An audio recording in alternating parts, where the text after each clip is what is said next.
Chapter 84. It was better to be a little eunuch than not being able to get in. Thinking of this, Ning Shu accepted the idea without any qualms. Fortunately, Ning Shu was not short.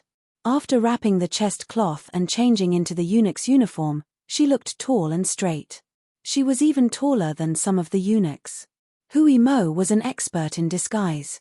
He had a complete set of tools in his hands. He put on a pair of silk gloves and carefully kneaded Ning Shu's face. He tried to only put a thin layer of rouge on the necessary parts to make her more androgynous. But even so, Ning Shu frowned in pain. Ouch, it turns out that the disguise technique is so painful. Then the pain when you shrink your bones should be 100 times more painful. Hui Mo didn't care too much. He continued to press on her face to make some minor adjustments. He also applied some yellow powder to make her skin darker. It was the final cover. It's okay. It's just for a while. It's nothing. When I was a child, I was sent to the sect to practice martial arts. It was so miserable. Every day, my bones were like being broken and reshaped. I cried every day and was laughed at by my master and senior brothers. But no matter how painful it is, it's just physical pain. It can't be compared with Shiz's. Ning Shu heard that he became depressed in the last sentence, so she said, "You are very loyal to your Shizzy." Hui Mo nodded hard and said, "That's right. If it weren't for Shizzy, I would have been eaten up by wild dogs." Why did it sound so miserable to be eaten by wild dogs? Ning Shu asked in confusion. Then what happened? Lady Ning, do you know about the famine in Hanjiang Prefecture 10 years ago? Ning Shu thought for a while and said, I have some impression. Hanjiang Prefecture was hit by a 100-year flood the year before, and then there was a drought the next year. All the newly planted rice died in the drought. Millions of hectares of farmland had no harvest. It is said that nearly 100,000 people died at that time. Hui Mo shook his head and said, "No, in fact, it was a total of 280,000 people. My father and mother were also there. They all starved to death in that famine." Upon hearing this, Ning Shu frowned. It seemed that both the provincial government and the Ministry of Revenue had concealed the information. However, she did not expect them to be so bold as to conceal nearly 2/3 of the information. How audacious! Then Hui Mo continued to speak.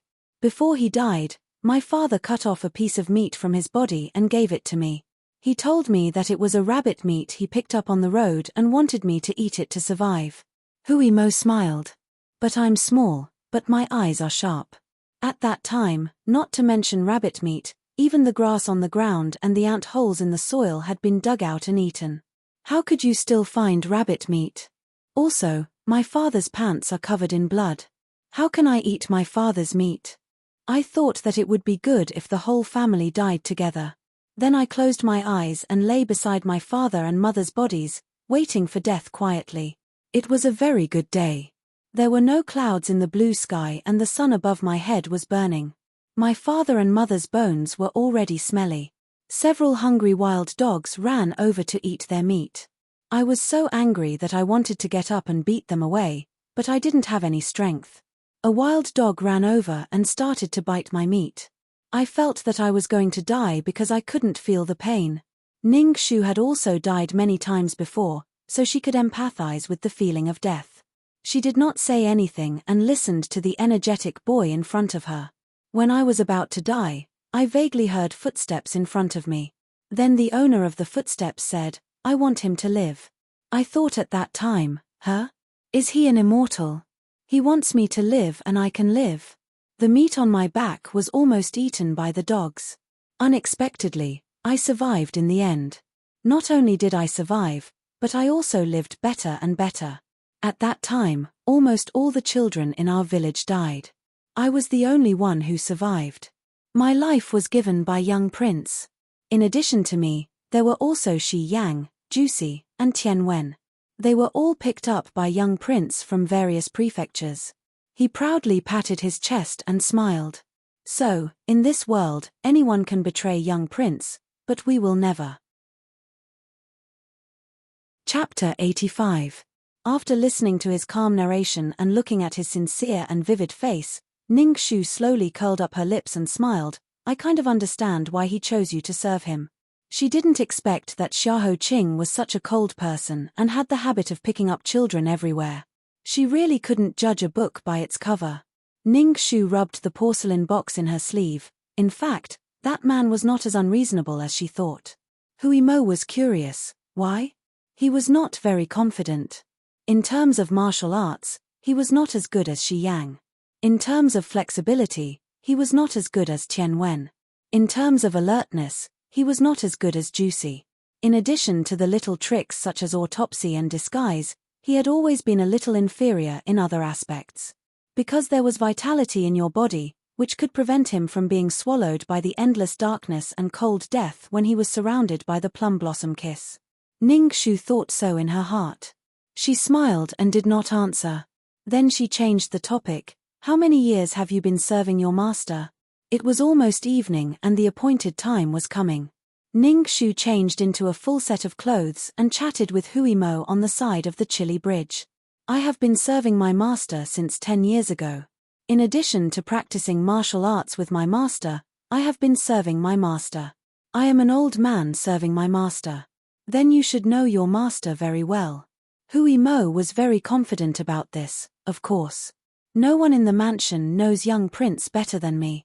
Then let me ask you, what kind of tea does he like to drink? Junshan silver needle. What color does he like to wear? Black and black are more often worn. Occasionally, he would wear cyan. When he celebrated the princess's birthday, he also wore frost and moonlight once or twice.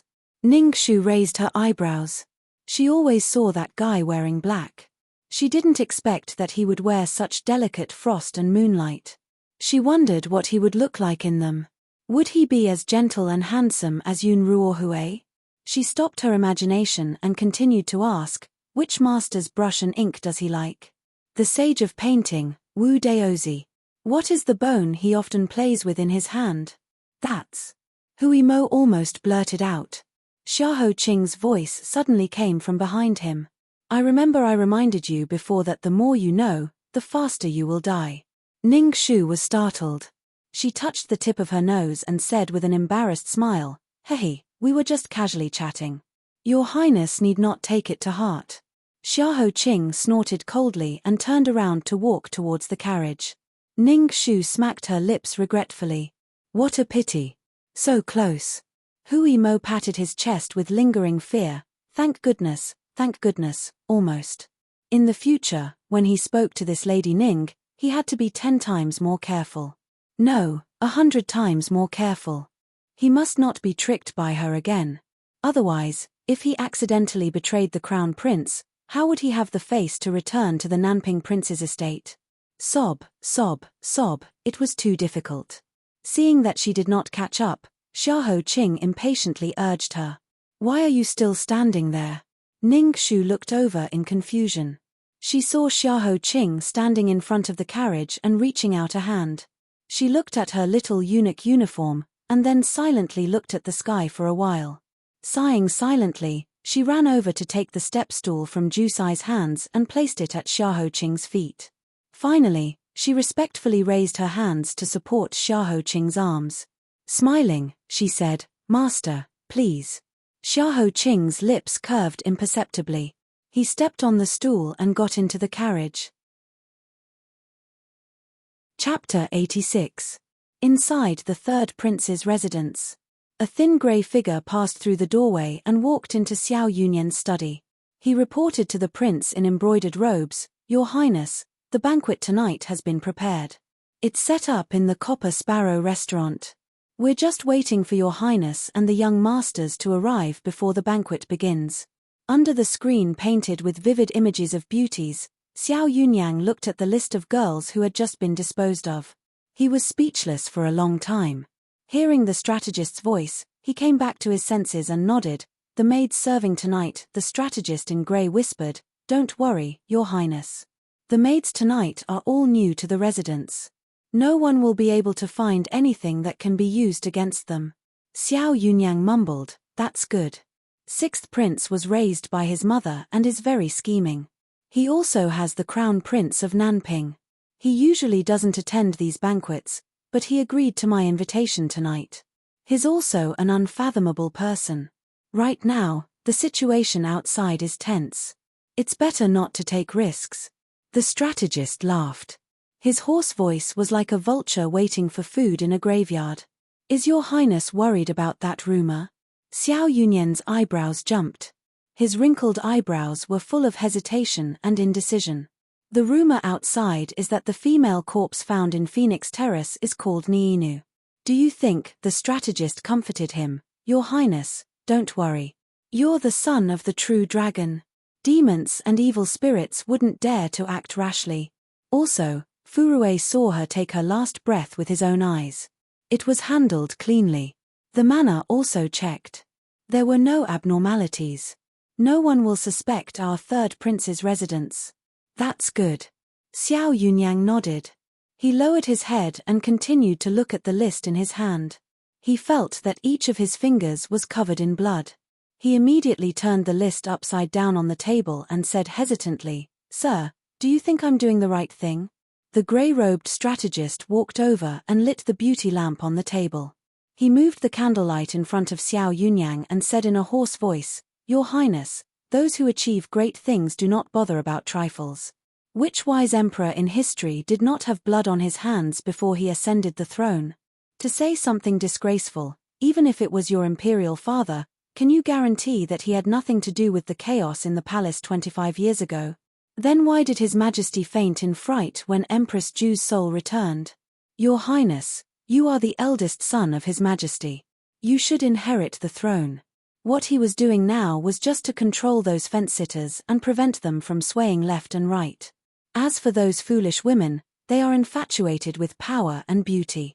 It has nothing to do with you. After they died, you also took good care of them, so your highness need not take it to heart. Looking at the dancing candlelight in front of him, Xiao Yunyang looked a little absent-minded. Is it really like this? Yes. The strategist nodded with certainty. He picked up the white handkerchief with the list of names on the table and held it in front of Xiao Yunyang. He bowed and advised carefully, since things have already started, there is no reason to give up halfway. For the prosperity of the future, the sacrifice of these ants was their glory. When you inherit the throne and prosper our great you, it will be a blessing for all the people. Is that so? Yes. That's it. The brief hesitation in Xiao Yunyan's eyes was bewitched by the words of the future described in the strategist's words. It broke inch by inch and turned into ferocious persistence. There is no turning back. Necessary sacrifices are indispensable. The death of 100 people in exchange for the people's livelihood, what is wrong with that? I am the eldest son of His Majesty. This throne should be mine. Only I can lead Great You back to the peak and create a new prosperity. He opened his red eyes wide and grabbed the list of names. Without hesitation, he placed it on the candle. In an instant, the dancing flames licked the white handkerchief enthusiastically, swallowing the names that represented the lives on it and turning them into black ashes, as if they had never existed. Chapter 87. Tonight, the banquet at the third prince's residence was held in the Copper Sparrow Pavilion. Outside the pavilion, there were many kapok plants that were in full bloom. From afar, they looked like a puff of pink smoke, blending with the purple sunset. It was brilliant and beautiful, but it also looked like blood. Inside the Copper Sparrow Pavilion, all the guests were already seated. Ning Shu obediently helped Xiahou Qing into the hall. She raised her head and quietly looked around. Xiao Yunyang, Xiao Yuni, and Xiao Yansen were all present. The eighth prince, Xiao Yunjin, had also been dragged along, accompanied by other noble young masters. More than a dozen beautiful maids were pouring wine for them. The moment Xiahou Qing entered, the pavilion fell silent. Everyone looked over and heard the seventh prince, Xiao Yansen, pursed his lips and said, "Third brother, I knew we shouldn't have invited Xiaohou's heir." Everyone was shocked. Xiao Yansen continued, "Look, as soon as he came, all the girls in the pavilion looked in the same direction. They couldn't even pour the wine properly." He pointed. Sure enough, the yellow-robed maid who was pouring wine for him was staring at Xiahou Qing in a daze. She didn't even know that the wine was overflowing. Xiao Yansen continued, "And the maids in purple and red robes over there. Just now, they were fighting to serve sixth brother. It really made people jealous. Forget it, forget it. I've already seen it clearly. We ugly people have no way to survive in front of you good-looking people. Boisterous laughter broke out in the hall. Xiao Yunyang, who had always been steady, also joined in. Seventh brother, you see, I know my place. Who doesn't know that half of the girls in the city are thinking about Xiaoho's heir and the other half are thinking about sixth brother? Mediocre people like us should live blindfolded. Amidst the laughter of the crowd, the yellow-robed maidservant's face was crimson red. She hurriedly wiped away the spilled wine, but in the chaos, she made many mistakes. She almost knocked over the entire pot of wine. Fortunately, a white hand reached over and helped her to straighten it in time. She turned her head and looked at Ning Shu, who was dressed as a eunuch. She bowed to her gratefully. Thank you, little eunuch. Ning Shu gave her an easygoing smile and continued to support Xiaoho Qing as they slowly walked into the hall. She nodded at the various princes and sat in the first seat to the left of Xiao Yunyang. After Xiaoho Qing sat down, Ning Shu stood behind him obediently. She suddenly realized that Xiao Yuni's eyes were on her, but she was not worried and continued to stand there with her head lowered. She looked down at her nose at her mouth and mouth at her heart, acting like a vase that was not worthy of attention. Not too long later, Xiao Yuni looked away. The young master of the Prime Minister's family was also someone who loved excitement. A few days ago, I heard that His Majesty was discussing with the old imperial concubines to arrange a marriage for your highnesses. What do your highnesses think? We can only survive if the two of you are dealt with. Xiao Yuni smiled. I already have someone in my heart. Don't make fun of me. If you want to make fun of me, go make fun of Mr. Xiaoho. Mr. Xiaoho is older than me by a few years and is not married yet. It can be seen that his taste is not ordinarily high. Who do you like, my 13th royal sister or the third miss of the Qi family? Everyone's attention turned to Xiaoho Qing curiously. Ning Shu also looked at his steady back and was very interested in his answer. Xiaoho Qing took a sip of wine and put it down, saying lightly, no matter who it is, the person who marries me is destined to be a widow. Who does your highness think I should marry? Xiao Yuni was speechless. Ning Shu couldn't help but want to laugh. Xiao Yuni originally wanted to kick this hot rubber ball to Xiaoho Qing, but he didn't expect to be choked by Xiaoho Qing's words. Everyone knew that Xiaoho Qing's health was not good. No matter if he answered Princess Changping or Qi San, it was because he wanted them to be widows. However, her eyes quietly landed on Xiaoho Qing's back. These words were too sad. She didn't know why, but Ning Shu's heart suddenly couldn't bear it. Chapter 88. Young Master Tan, who started this topic, immediately tried to smooth things over. Young Master Xiaoho, you're wrong. I've heard from a few of my cousins that if they could marry His Highness, they would be willing to die even if they had to. Even if I were a woman, I'm afraid that I would also kneel before His Highness. After young Master Tan finished speaking, he casually pointed at Ning Shu. What's your name? Ning Shu regained her senses and immediately replied respectfully, this servant is called Yang Gui. Young Master Tan continued to ask, if you were a woman and I asked you to marry His Highness, would you be willing? Ning Shu was stunned and hurriedly pretended to be ashamed. This servant is a heaven-defying person, how would I dare? Young Master Tan waved his hand. We're only talking about hypotheticals. What kind of sin had she committed that she had to be kicked into such a piping hot ball? Ning Shu lowered her head in shame and said shyly, Of course. I'm willing. When her words entered his ears, the wine cup in Xiaoho Qing's hand shook slightly, but he quickly steadied it with his fair hand. He pursed his thin lips and didn't say anything. The atmosphere that had cooled down immediately heated up again. Xiao Yunsen giggled. Look, this little eunuch's face is red, ha ha ha ha. Ning Shu's face wasn't red earlier, but it turned red from his words. Last time, she was caught talking about her feelings behind his back, and this time, she said that she was willing to marry him in front of him. What was going on? She turned her head sideways, not knowing how to face Xiaoho Qing. As the host, Xiao Yunyang changed the topic. Sixth brother, you've returned victorious from suppressing the bandits. Let me give you a toast. Xiao Yunyan's gaze landed on Ning Shu for the second time. Hearing Xiao Yunyan's voice, he looked back and said, "Thank you, royal brother, for your praise." After drinking with everyone, Xiao Yunyang put down his wine cup and chuckled, "The bandits on Mount Yangshi have been causing trouble for many years. Unfortunately, that is one of the important routes from the north to the capital. Who knows how many people have been harmed? It is said that Ying cities who family, both families do family, and one family almost lost their lives there. 2 years ago, Imperial Father had sent several groups of people, but none of them had been able to wipe out the bandits. I didn't expect Sixth Brother to succeed so quickly and close this case. It's really a great thing." Xiao Yunjin took over the conversation and sighed, "The case of Mount Flamebreath is over. Now, there's only the case of Phoenix Terrace left in the capital. It's really a headache." That day, Imperial Father saw Empress Ju's ghost with his own eyes. When he returned to the palace, he fell ill and hasn't recovered yet. Another son of Minister Li was puzzled. What's so great about Ning Shu? Why did the Empress give her the Phoenix Terrace case? Isn't she afraid that she'll mess things up even more? Young Master Tan smiled. There's something you don't know. The world now knows that she's known for bringing misfortune to her husband through 3 marriages. In fact, in the early years, she was known as a female prodigy. She followed her master, Master Hui Ci, to solve several cases consecutively. Even His Majesty praised her. Xiao Yunjin was the youngest among them and was very curious. "So great. Pick a few cases and tell me about them."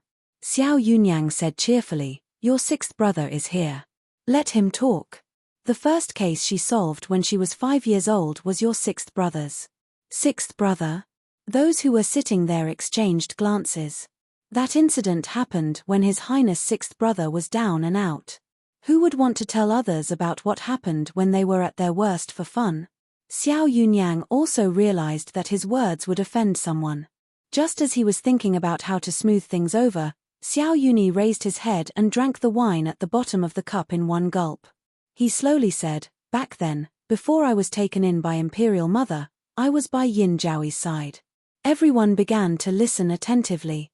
"One time, I accidentally offended someone. 3 days later, a golden hairpin appeared in my bookcase. It was a relic left behind by the late Empress Dowager and was given to Consort Qi before she died.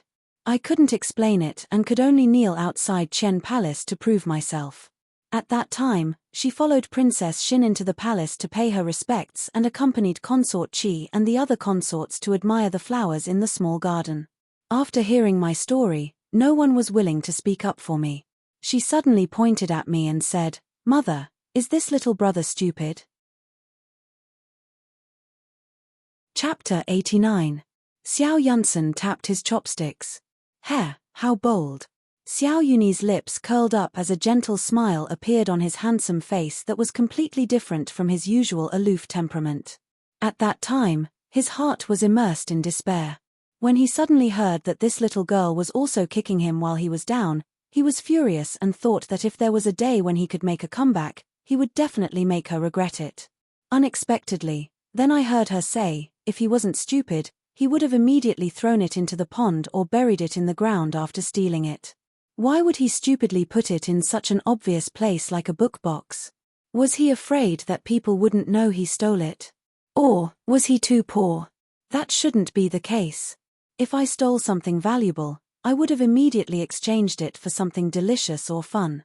If I really had no other choice, I would have melted it into a lump of gold. I wouldn't have left it there for a few days without dealing with it. Young Master Tan laughed. "That's true. That's true." Xiao Yuni skipped the part where Consort Qi scolded her for her audacity and continued to narrate. She walked unsteadily in front of Consort Qi and bowed, saying, "Reporting to your highness, my daughter has learned fortune-telling from a roadside fortune-teller and knew who stole the golden hairpin. She was only 5 years old at the time. Although I was grateful that she was willing to speak up for me, I didn't dare to believe that she had the ability. However, she was the only one who was willing to stand up for me at that time, so I could only place my hopes on her. I saw her tugging at my hand as she closed her eyes and muttered to herself. Then she picked up the golden hairpin and brought it to her nose. She said, "Your Highness, the golden hairpin just told me that it wasn't stolen by His Highness." Xiao Yunjin couldn't help but snort, disbelief written all over his face. "Isn't that nonsense? You're willing to believe it?" Xiao Yuni couldn't help but look in Ning Shu's direction. Looking at her lowered eyes, he drank 2 more cups of wine.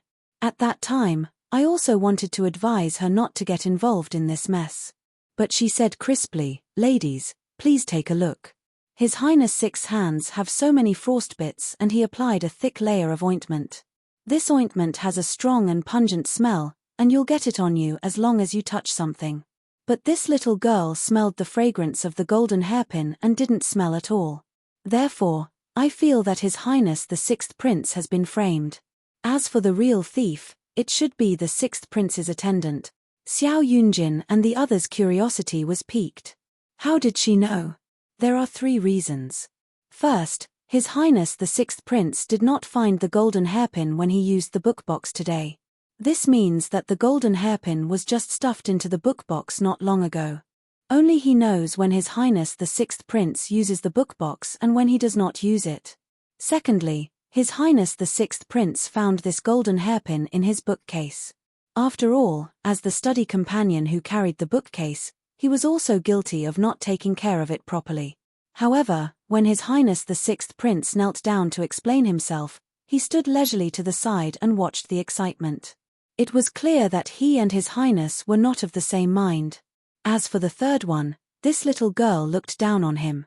She first looked at his legs and feet, and then saw that the soles of his feet were stained with red mud. This humble girl had once heard the gardener in the estate mention that this red mud was very precious.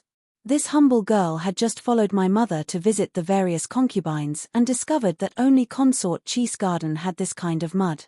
Therefore, this humble girl thought that this page boy must have been punished by His Highness the 6th Prince and harbored a grudge in his heart. Thus, he secretly sneaked into the concubine's place to steal the golden hairpin and frame His Highness the 6th Prince. After Xiao Yuni finished speaking, everyone was suddenly enlightened. Then, they clicked their tongues and exclaimed, "She has such observational skills at the age of 5, and her analysis is so logical. She's really extraordinary." Later on, there were a few unsolved cases that were solved because she raised doubts for Master Hui Ci. It seems that the Phoenix Terrace case can really be solved by her. Behind Xiaoho Qing, as Ning Shu listened to Xiao Yuni's narration, her thoughts could not help but fly back to 300 years ago. At that time, everything had yet to happen. She had almost forgotten that she had really been childhood sweethearts with Xiao Yuni, and they had spent their innocent years together. The piece of flesh in her chest that she thought had long died gave off a faint throbbing pain. "You're Ning Shu?" After helping him clear his name and waiting for the crowd to disperse, Xiao Yuni, who was still a down-and-out youth, chased after her and lowered his head to ask her. She couldn't remember how she answered. She only remembered that he had used that hand full of frostbits to hold her hand and then wrote the 3 words Xiao Yuni on her palm. He had said, "Remember, this is my name. You helped me once, and I'll repay you with a lifetime." A lifetime. Bitter ripples appeared on her lips. She had been full of expectations for what kind of life it would be, but in the end, "Are you dumb?" Xiaoho Qing's voice suddenly rang in her ears. "Pour me wine." Ning Shu immediately regained her senses and bowed to pour wine for him. He took a sip and put it down with a frown. "It's not good. It's a little bitter. Pour it again." Ning Shu looked at the grape wine that the servants had just sent over in confusion. Could it be that it was a little bitter because it had just been opened? She immediately poured another cup. Xiaoho Qing took another sip and frowned again. "Continue to pour it again." Ning Shu continued to pour it again. It was not until she poured it 4 times in a row that her patience ran out and she was about to explode when she heard him say lightly, "I'm sober now." "Are you sober now?" Chapter 90. Since you're awake, let's get down to business. I didn't come here today to waste my time with you.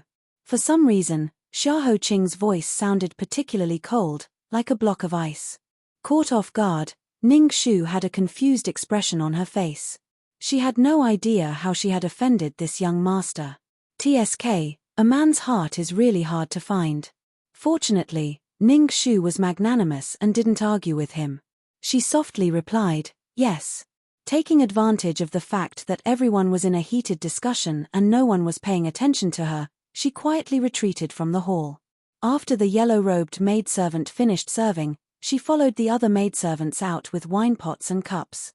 She saw someone looking for something in the courtyard with his head lowered. She took a closer look and recognized that it was the little eunuch who helped her in the hall. She hesitated for a moment and was a few steps behind the others. She walked toward Ning Shu and thanked her solemnly, "Young eunuch, thank you for helping me. Otherwise, I wouldn't have escaped punishment today." Ning Shu looked up and recognized her. She smiled modestly and said, "It's just a small matter. It's not worth Mrs. concern." Then she anxiously bent down and continued to search in the grass. The yellow-robed maid asked curiously, "What are you looking for?" Ning Shu frowned, "My amulet." But she didn't find anything in the grass. Just as she was about to sigh sadly, her eyes suddenly slid over the yellow-robed maid. She showed a surprised expression. "Ah, I've been looking for it for a long time. It turns out it was with Miss." The yellow-robed maid looked down in surprise and found a small yellow amulet in her skirt. She quickly took it off and handed it to her. "Are you talking about this?" Ning Shu quickly took it. "Maybe when I was holding the wine pot, I accidentally caught it on Mrs. Pendant. It's really good that you didn't lose it." "That's really good. Is this amulet very important to you?" Ning Shu carefully touched the amulet and then carefully put it in her sleeve. Her eyes were full of treasure and sadness, "Of course. This is the only thing my sister left for me before we parted. If I lose it, I won't have it anymore." Those who were good-looking would eat better wherever they went. Although Ning Shu was dressed like a eunuch, her face was particularly delicate and pretty. Her bright eyes were full of sadness, making people feel pity for this young man.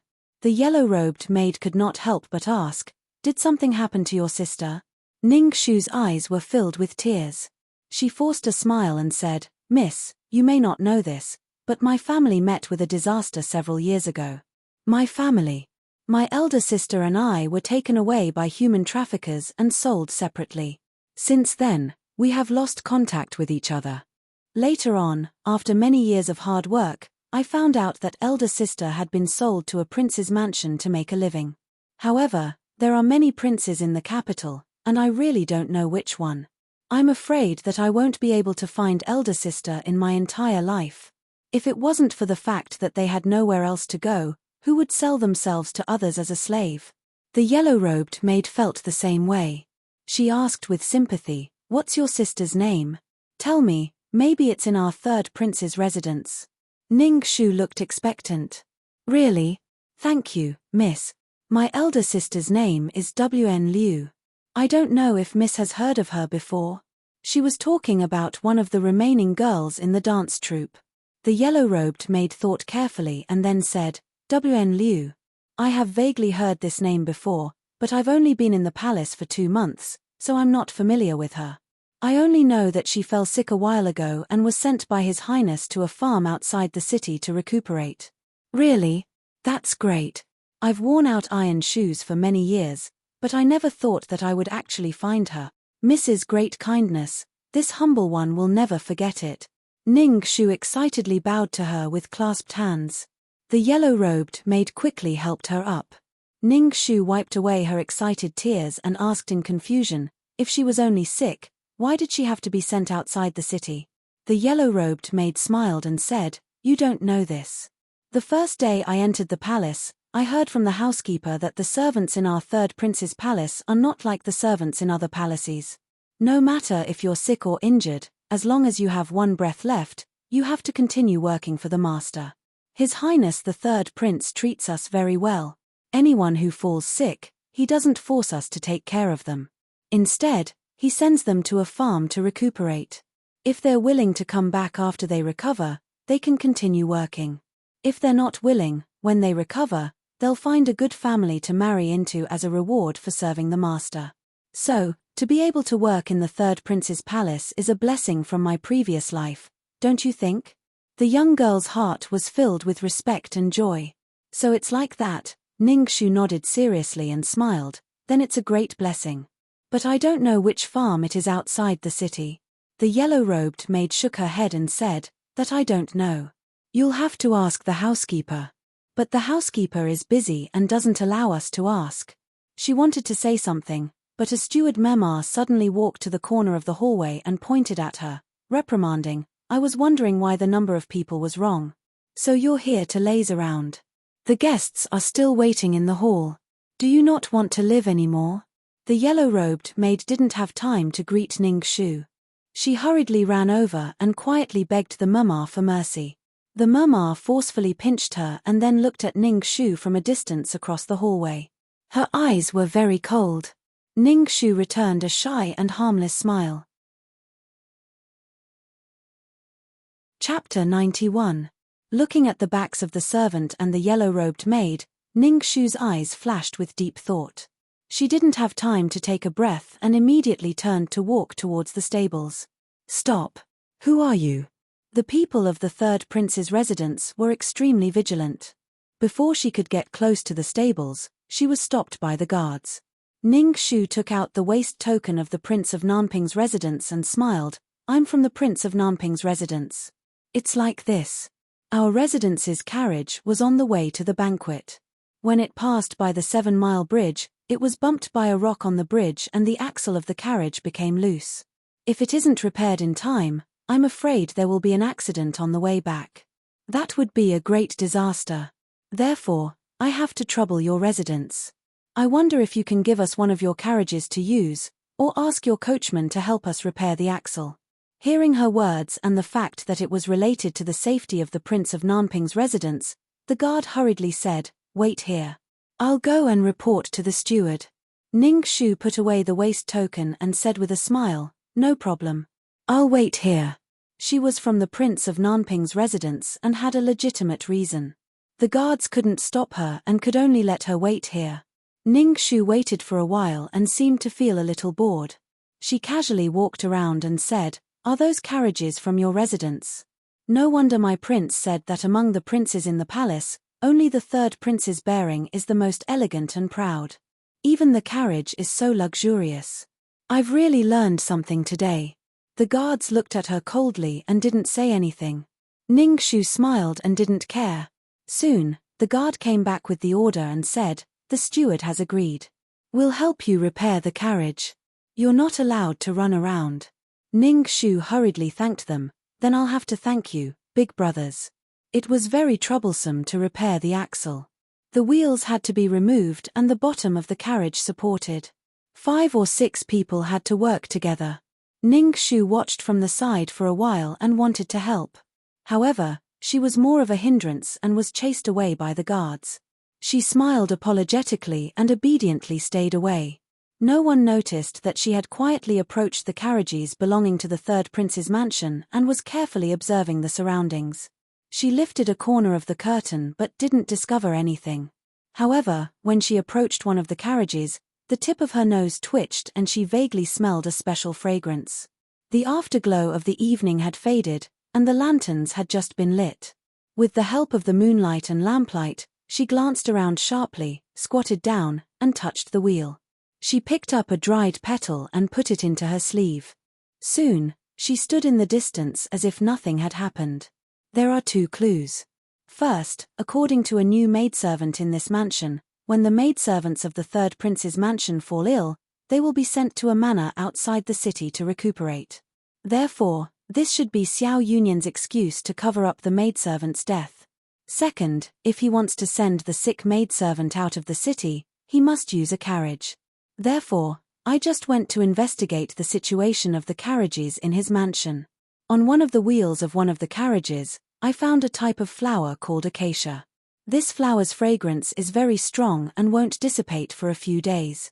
However, because the fragrance of acacia is too overbearing, it destroys the elegance of the carriage. Moreover, the conditions for planting the flower are very strict, so it is not commonly seen. The banquet had ended. The princes and young masters were following Xiao Yunyang to admire the flowers under the moon. It was a very elegant scene. Behind the crowd, Ning Shu carefully supported Xiahou Qingzhuang at the back and quietly reported the situation she had just scouted. Xiahou Qing said, "It is used in the memorial hall to cover up the strong smell of corpses. It is also occasionally used in the prison of the Ministry of Justice when they are fishing corpses out of the river." Ning Shu nodded, "Yes. I guess that Xiao Yunyang is most likely using this type of flower to cover up the smell left behind by the patient on the carriage." Chapter 92. In case the walls had ears, Ning Shu simply reported a few words and then kept quiet, continuing to support Xiahou Qing, acting like a responsible eunuch. Xiao Yuni had drunk a lot of wine just now and was half drunk and half sober. He leaned against the flower corridor to sober himself up and saw that familiar-looking eunuch supporting Xiahou Qing slowly walking towards him. A fiery red cotton fell on his head and he raised his hand to pick it up, not knowing that there was another one on his shoulder. Under the moonlight, his face was like the best porcelain, androgynous and delicate. It made people think of Mr. Tan's joke just now. If he was a woman, he would definitely be a rare beauty. Seeing Xiao Yuni, Ning Shu bowed politely and was about to walk past him when Xiao Yuni suddenly spoke up. She heard Xiao Yuni ask, "Your name is Yang Gui?" Ning Shu immediately said in fear, "Yes, this servant Yang Gui greets your highness." Xiao Yuni used his gaze to trace the shape of her eyes and murmured, "Your eyes are so similar to hers." Similar to who? Xiao Yunyang and the rest had been chatting in front for a long time, but they did not see Xiao Yuni and Xiahou Qing following them. So they turned back to look for them and vaguely heard this sentence. Feeling Xiao Yunyan's suspicious gaze, Ning Shu's breathing stopped. Hui Mo had helped her completely change her appearance, but he did not prevent her eyes from being recognized. This part could not be changed. Others might not be able to recognize her, but Xiao Yuni was too familiar with her. Xiao Yuni smiled. "Royal brother, you heard wrong. I said that this Yangui eunuch's eyes are very similar to the eyes of a fox I raised in the past. They are both sharp and intelligent. It's a pity that my fox ran away secretly one day and I couldn't find it anymore. Let me see, let me see." Xiao Yunsu was usually frivolous. At this time, he also came up to Ning Shu and looked her up and down. He chuckled and said, "This eunuch's eyes are really good. They are even more beautiful than the courtesans of 100 Fragrances house." As expected, Mr. Xiahou knows how to teach people. In the current dynasty, there were many unmarried young masters. In order to relieve their desires and not affect their future marriage, it was not uncommon for their mansions to raise a few beautiful male prostitutes. Instead, it was regarded as a beautiful story. Xiahou Qing walked in front of Ning Shu without batting an eyelid and said casually, "Your Sixth Highness has taken a fancy to this attendant of mine?" At this moment, Xiao Yuni's eyes were a little drunk, as if he was waking up from a dream. He vaguely remembered that not long ago outside the Phoenix Algae Palace, he had knelt for so long. When Shua finally came out safe and sound, she had chased after Xiahou Qing before she could say anything to him. A wave of burning resentment rose in his heart and he laughed coldly. "If I said yes, would Mr. Xiahou be willing to give up his treasure?" Young Master Tan and the others heard the commotion and also came over to join in the fun. "Haha, just now when I asked when the two highnesses would get married, you both fooled me. I didn't expect that you would take a fancy to the same eunuch. This is difficult. There is only one person, but there are two highnesses. What should we do?" "It's not difficult," Xiahou Qing said as if nothing had happened. "Your Highness just said that you took a fancy to her eyes. Then just dig out her eyes and take her away. Leave her behind."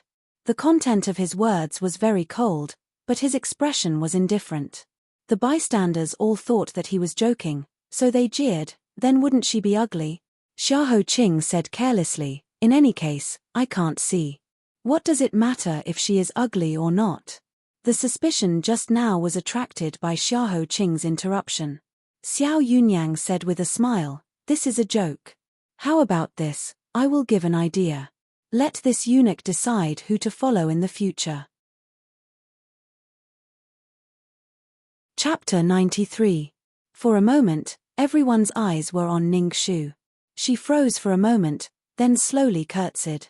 "Thank you, Your Highnesses, for your love. This servant is a stupid person and doesn't know anything else. I only heard from the village teacher that there was once a great hero called Lu Bu. He was famous for his fighting prowess and was known as Lu Bu among men and red hair among horses. But because he changed masters several times, he was scolded as a slave of 3 surnames and was shameless. In the end, he was hated by all the masters. This servant thought that if I casually changed my allegiance to a new master today, wouldn't I be disloyal and disrespectful to the young master? I'm not worthy of the new master's attention. Your Highness really knows how to teach people. In this case, if I insisted, I would be ruining her righteousness. Xiao Yuni said with a smile. After the banquet, all the princes and young masters bid farewell to each other and boarded their own carriages to leave. Looking at Ning Shu supporting Xiahou Qing as they left, Xiao Yuni stood on the spot and stared for a long time. It was so long that his palms were red from clenching them before he slowly let go. After leaving the third prince's residence and climbing into the carriage, Ning Shu exhaled deeply. Why didn't you choose Xiao Yuni? Xiahou Qing asked quietly. Ning Shu asked in confusion, why did you choose him? He could recognize you with just a pair of eyes. Can't this kind of friendship move you? She didn't know why, but although there was a faint smile on his lips at this moment, his tone was extremely cold, completely different from when he helped her to cover it up. At the thought of what happened just now, Ning Shu's head hurt again. If he recognized me, then he stopped me just now and attracted everyone's attention to me. It's tantamount to pushing me into a fire pit. No matter if he did it on purpose or not, he's harming me. If he didn't recognize me and hooked up with anyone who looked similar, then if he could hook up with a little eunuch today, he could hook up with another little palace maid tomorrow. So no matter if he recognized me or not, I don't want a man like him. She suddenly thought of something and asked, then how did your Highness recognize me? What if I was also disguised by someone else? Xiao Yuni was using his eyes, but he couldn't even see her. Xiahou Qing faintly said, a person can change their appearance and deliberately change their voice, but the weight and way of walking and the rhythm of breathing are something that has been cultivated for many years. It's imperceptible and difficult to change. Therefore, I can tell whether you are a human or a ghost the moment I hear it. Ning Shu nodded. Previously, he had said that she had a dog's nose, but wasn't he a cat himself? For some reason, the tone of his voice was almost the same as before, but it didn't sound so cold and harsh. Hui Mo, who was driving the carriage, turned around and asked, Master, where are we going next? Back to the residence. To the eastern suburbs, Ning Shu said. Hui Mo was puzzled. Why are you going there?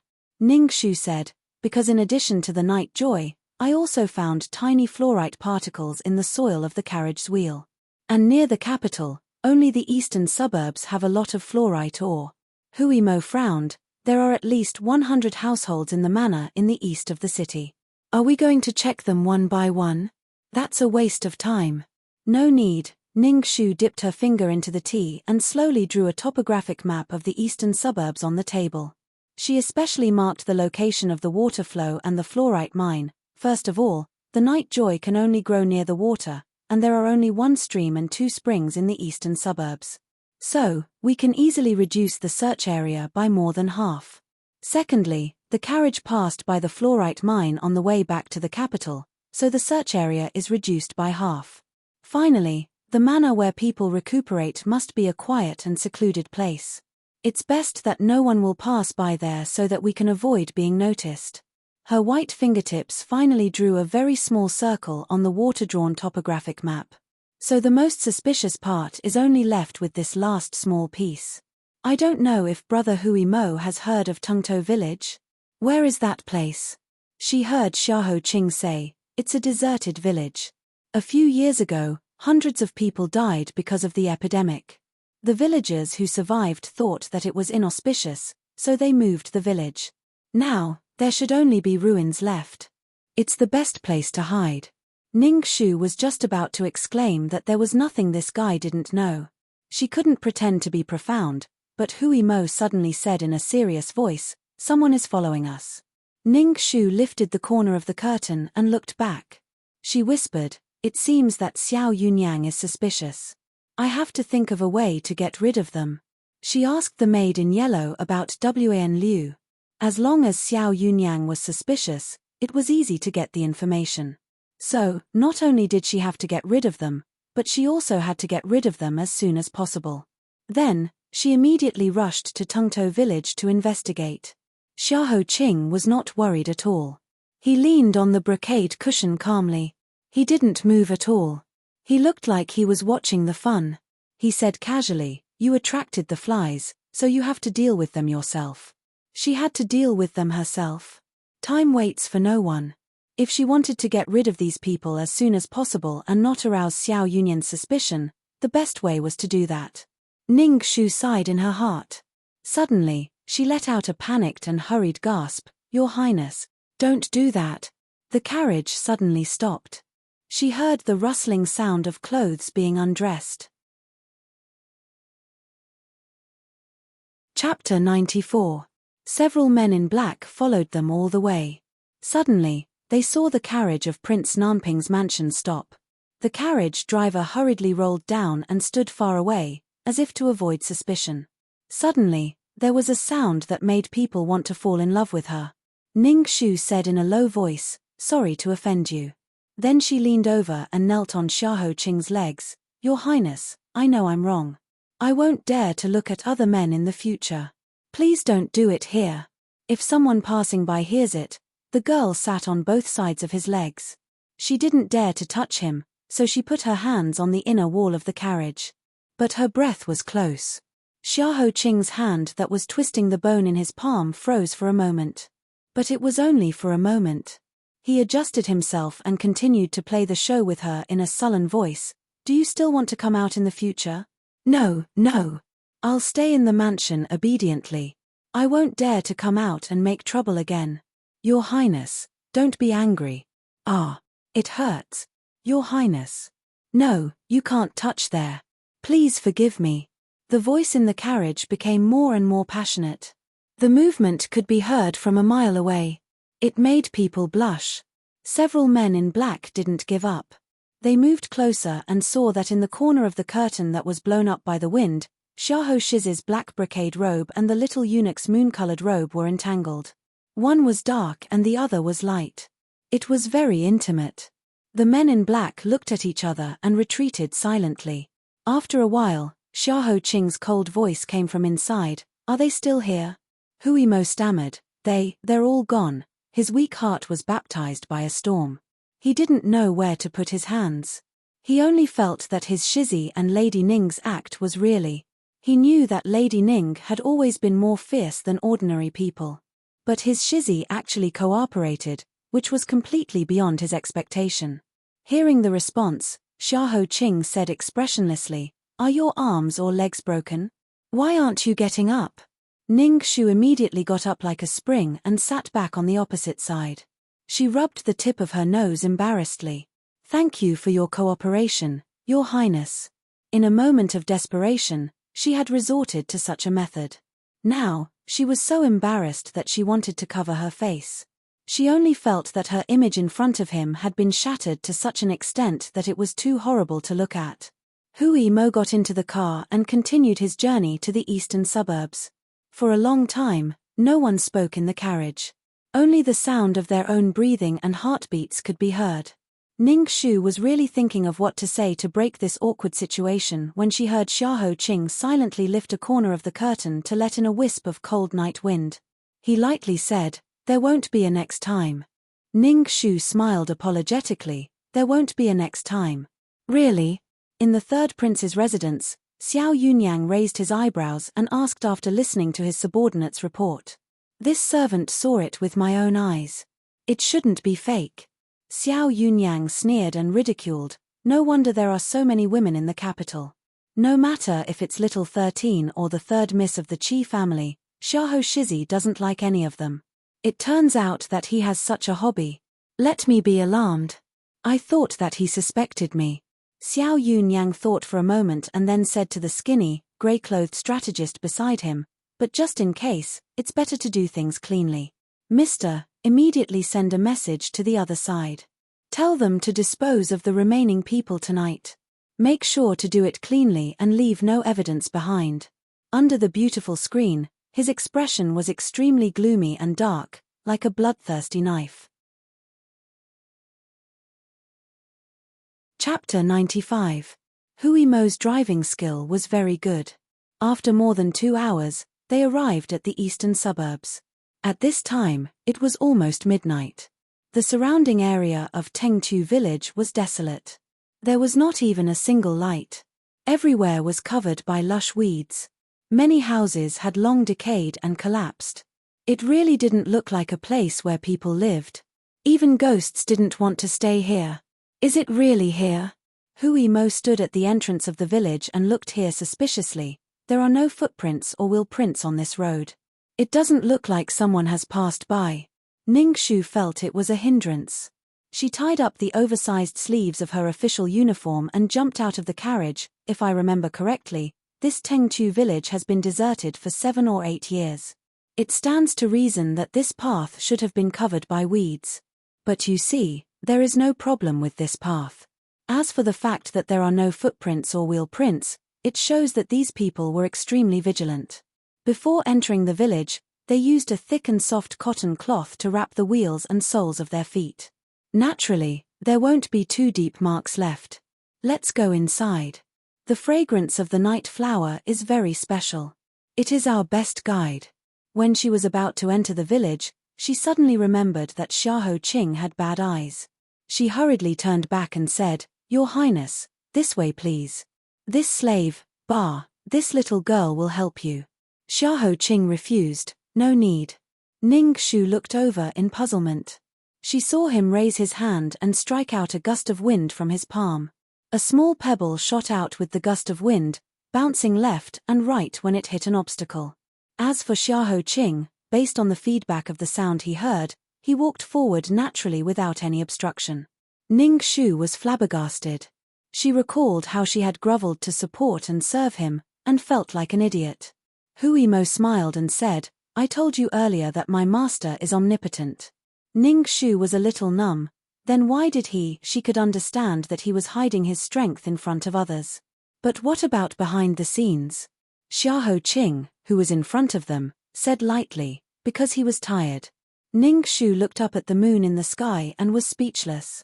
After about 15 minutes, Xiahou Qing and Ning Shu stopped almost at the same time and said, "There is the fragrance of flowers. There are human voices." Hui Mo was pleasantly surprised. Then it should be not far ahead. The 3 of them followed the scent of flowers and the sounds of people. After walking for a short distance, they saw a lit house. There were 2 people digging for something in the courtyard. In the courtyard was an extremely grand flower bed. The flower bed was filled with all kinds of strange flowers and trees. Some were pure and white, some were peach red and flirtatious, some had just sprouted, and some were close to blooming. The gentle and beautiful flowers were mixed together, and the fragrance assailed the nostrils. At first glance, it was as if one had seen a heavenly garden. When the last batch of fertilizer is ready, we can rest for a few days. His Highness said that this batch of flowers will be sent to the palace on the day of His Majesty's birthday. We must not neglect it. One of the people who was working said, "This batch of fertilizers is the freshest. I thought that we would have to wait for a few more days, but I didn't expect His Highness to send us a letter via messenger pigeon asking us to finish everything today. Hihi, this saves us a lot of trouble." The other person worked for a long time and finally finished. He straightened up and wiped his sweat. "Why hasn't the fertilizer arrived yet? Mammy Liu is too slow. I'll go and urge her. I'll go and have a look too." The 2 people put down the tools and turned to walk into the house. After the 2 people left, Hui Mo jumped down from the dense shadow of the trees. He stood in the flower bed and picked a flower. He was confused. What fertilizer? He didn't understand at all. But this flower was very beautiful. It was not worse than the flowers in Yunyang province. Ning Shu next to him looked at the flower in his hand. She moved her lips and wanted to say something. But in the end, she stopped. She motioned Hui Mo to go closer to the house and continue to listen. Inside the house, a mammy in her 40s or 50s was holding a few bowls of freshly made soup. She smiled and walked to the people inside. She said softly, "Girls, the soup is ready. Come and drink it. Chapter 96. Under the dim yellow light, a few girls were tied up and thrown into a corner. Looking at the soup that was brought over, they desperately cried and begged. Tears and snot flowed down their faces, but how could the fish on the chopping block turn over?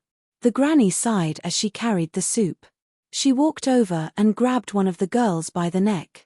My good girls, I didn't want things to turn out this way. Originally, you could have lived for a few more days. You can only blame your bad luck for encountering the incident at Phoenix Terrace. His Highness has given a death order, so I can only blame you. Drink it obediently. After drinking it, you will truly be as beautiful and dazzling as flowers forever. With that, she forced the girl's mouth open and poured the soup in her hand. A stone suddenly flew in and shattered the soup bowl in her hand. The granny was scalded red by the boiling soup. She quickly retracted her hand and shouted, "Who is it?" She saw a slender and very delicate-looking young man sitting on the windowsill. He smiled at her. A forcibly picked melon is not sweet. If they don't want to drink it, why force them? If you really don't want to waste it, you can drink it yourself. Under the moonlight, the young man smiled lazily. It was hard to tell whether he was a man or a woman. His smiling eyes were as clear as water and directly hit people's hearts. It was hard to look at him directly. It was Ning Shu. How did you break in? The mama's face changed and she immediately shouted, "Liar! Lai-san." Ning Shu tilted her head and smiled slyly. Are you looking for those two? As soon as her voice fell, the door was kicked open. Like dragging two dead dogs, Hui Mo kicked the two strong men in front of the mama. He crossed his arms and looked at her coldly. It was obvious that the person who came was not a kind person. The mama immediately became angry and pulled out a short knife to stab Hui Mo. Hey, where did your confidence come from? Hui Mo admired her courage. He lifted his foot and gently kicked the mama. The mama spat out a big mouthful of blood and fainted. She became the third dead dog on the ground. She had one foot in the door of hell and didn't expect to be rescued. The girl trembled with excitement and tears flowed down her face. She kept kowtowing to Ning Shu. Thank you. Thank you, benefactor. Ning Shu stepped forward to untie the rope on the girl's body and comforted her in a low voice. Get up, you don't have to kowtow. What's your name? My name is. After being untied, the girl, who had been crying with her head down, suddenly raised her head and gave her an extremely gloomy smile. She threw a handful of powder at her. I'll kill you. Ning Shu suddenly woke up, but she didn't have time to react. She heard the sound of a mechanism beside her ear, and her whole body was thrown into a deep secret passage. Wild Goose returns. It all happened so suddenly that Hui Mo shouted. He bent his fingers and was about to strangle the girl's neck, but the other girls who were tied up in the corner had already surrounded him silently. Powder flew in front of Hui Mo's eyes and he fell to the ground. After kicking the unconscious Hui Mo into the secret tunnel, the three seemingly weak girls slowly wiped off the fake tears and pretenses on their faces, revealing their old and ugly faces. They were smiling, and their expressions were as gloomy as ghosts. I thought they would be powerful, but I didn't expect them to be so weak. Are these two going to be fertilizer or flower utensils? In the deep and serene tunnel, not a single ray of light could be seen. Only a dim candlelight flickered gently, illuminating dozens of huge jars in one corner of the tunnel, and also illuminating the unconscious Ning Shu and Hui Mo in the other corner. The whole tunnel was filled with an extremely foul smell of rotten blood and a strange fragrance. The mixture of the two made people want to vomit. An axe stained with old blood was placed next to Hui Mo's head. The leader looked at them as if they were livestock and sneered, "The taller one is rough and coarse. Later, we will chop him up and take him out to make fertilizer. The shorter one has a very beautiful face. Although she is not a girl, it would be a pity to make her into a flower fertilizer. It would be better to use her as a flower utensil." Chapter 97. Just as the axe was about to hit Hui Mo, there was a sudden movement from the top of the secret passage. It seemed that someone had activated the mechanism. The guards immediately said, "These two people can't run away. We'll deal with them later." Let's go up and take a look first. They immediately left the two people behind and went up to check. However, they didn't know that the moment they turned around, Hui Mo and Ning Shu silently opened their eyes. Ning Shu got up from the cold hard ground. She didn't have time to feel sorry for her waist that was hurt just now. She looked around the secret passage. The smell inside was so strong that she couldn't help but frown. Hui Mo sniffed hard and suddenly stopped. Oh my god, this is the smell of Bai Mai Xiong. Ning Shu asked, what is that? This flower is a kind of beauty product that is forbidden in the Western region. After eating its seeds and grinding it into powder, a woman's face will stay in its best state. She will be beautiful from the inside out. However, at the same time, it is also a harmful poison. After eating it for a long time, people will become dizzy and lose their rational judgment. In the end, they will become a puppet that listens to others. If a man has sex with a woman who has taken Bai Mai Xiong for a long time, well, contact with her, he will slowly be poisoned and addicted to it.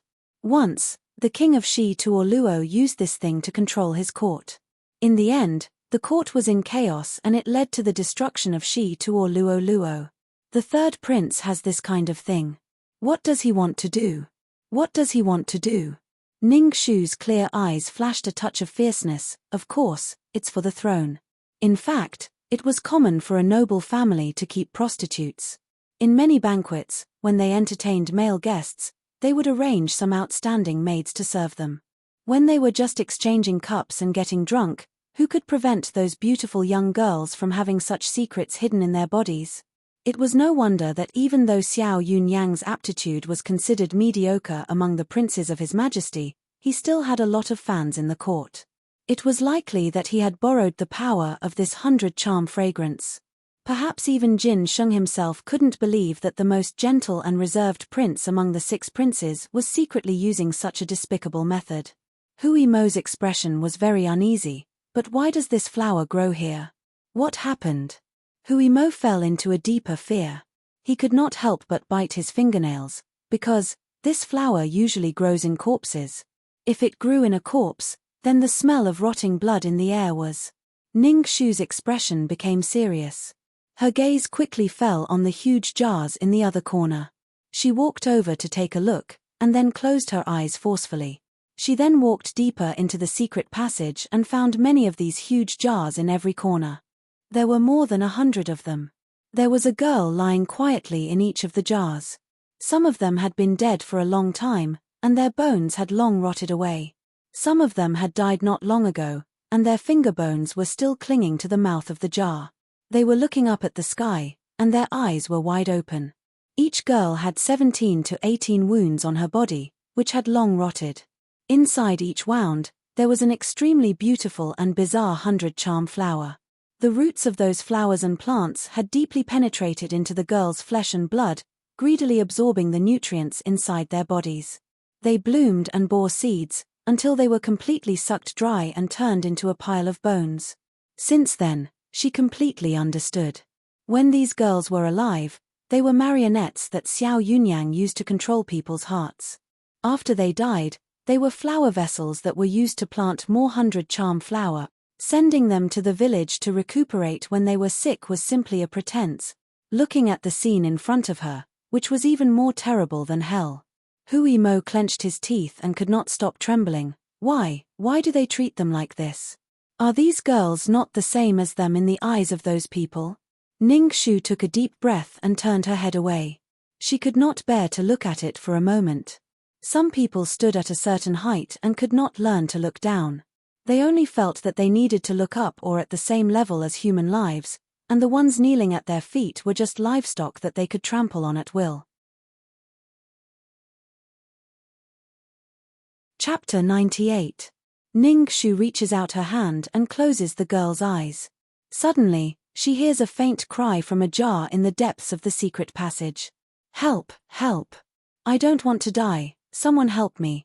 The voice is like silk pulled to the extreme and it will break at any time. Ning Shu's heart tightens. She immediately chases to the source of the voice. There. The two of them worked together to move away a few jars that were blocking the way. When they opened the lids, they saw a bloody and thin figure lying inside. There was a deep wound on her neck that she was trying her best to cover. Blood seeped out between her fingers with every word she spoke. Her skinny face is covered with blood and tears. She looks only 13 or 14 years old. Seeing Ning Shu and Hui Mo, the little girl excitedly reaches out to them. Her throat makes a cracking sound. "Don't talk, I will save you." Hui Mo is shocked. He quickly takes out a lot of medicine bottles from his arms and sprinkles her wound. He also tears a piece of his inner clothes and bandages her wound. But his hands are shaking and he can't make a move. "Let me do it." Ning Shu pushes him aside and bandages the little girl's wound. After bandaging, she has tears in her eyes. She and Hui Mo work together to carry the little girl out of the deep jar. However, no matter how gentle their movements were, the little girl still let out a miserable groan from the pain. That was because there were wounds all over her body. There were cuts all over her body. When the 100 charm fragrance saw human blood, it immediately took root and dug into her flesh. As long as she moved, she would suffer a fate worse than death. Hui Mo's eyes are red. He punches the ground hard. How can this be? She looks like a child. After feeding the little girl a painkiller, Ning Shu takes a deep breath and suppresses the pain in her heart. She says, "Let's look again. Maybe there are other living people." Wiping his tears, Hui Mo clenches his fist and checks each jar with Ning Shu in order. Unfortunately, they can't find a second person who is lucky enough to survive. Only the Baimai incense, which exudes a strange fragrance, blooms one by one in the bone objects. It is disgusting. When looking at a jar, Hui Mo's eyes inadvertently fall on the wrist of the skeleton. He suddenly exclaims, "Lady Ning, look at this bracelet." He raises the wrist of the skeleton and sees a delicate bracelet hanging on the festering flesh. The bracelet is made of fine gold and decorated with 3 gems. It is full of Western style. It is exactly the same as the one he saw in the hand of the brothel in the Moon Lake. "Sister Niinu." Seeing the skeleton and bracelet, the little girl cries. Ning says, "You said she is Niinu?" The little girl weakly nods. "This." Hui Mo looked at Ning Shu in shock. If this is Niinu's S, who is dead in Phoenix Terrace? This skeleton looked like it had been dead for more than a year. It was completely different from the one in the Phoenix stage. How could there be 2 slaves Nyan? It's really a ghost. Rubbing her painful Huichan acupoint, Ning Shu's eyes fall on the scroll hidden in the skeleton's arms. It seems to be a scroll. It seems to be very important. Even if she dies, she holds it tightly and doesn't want to let it go.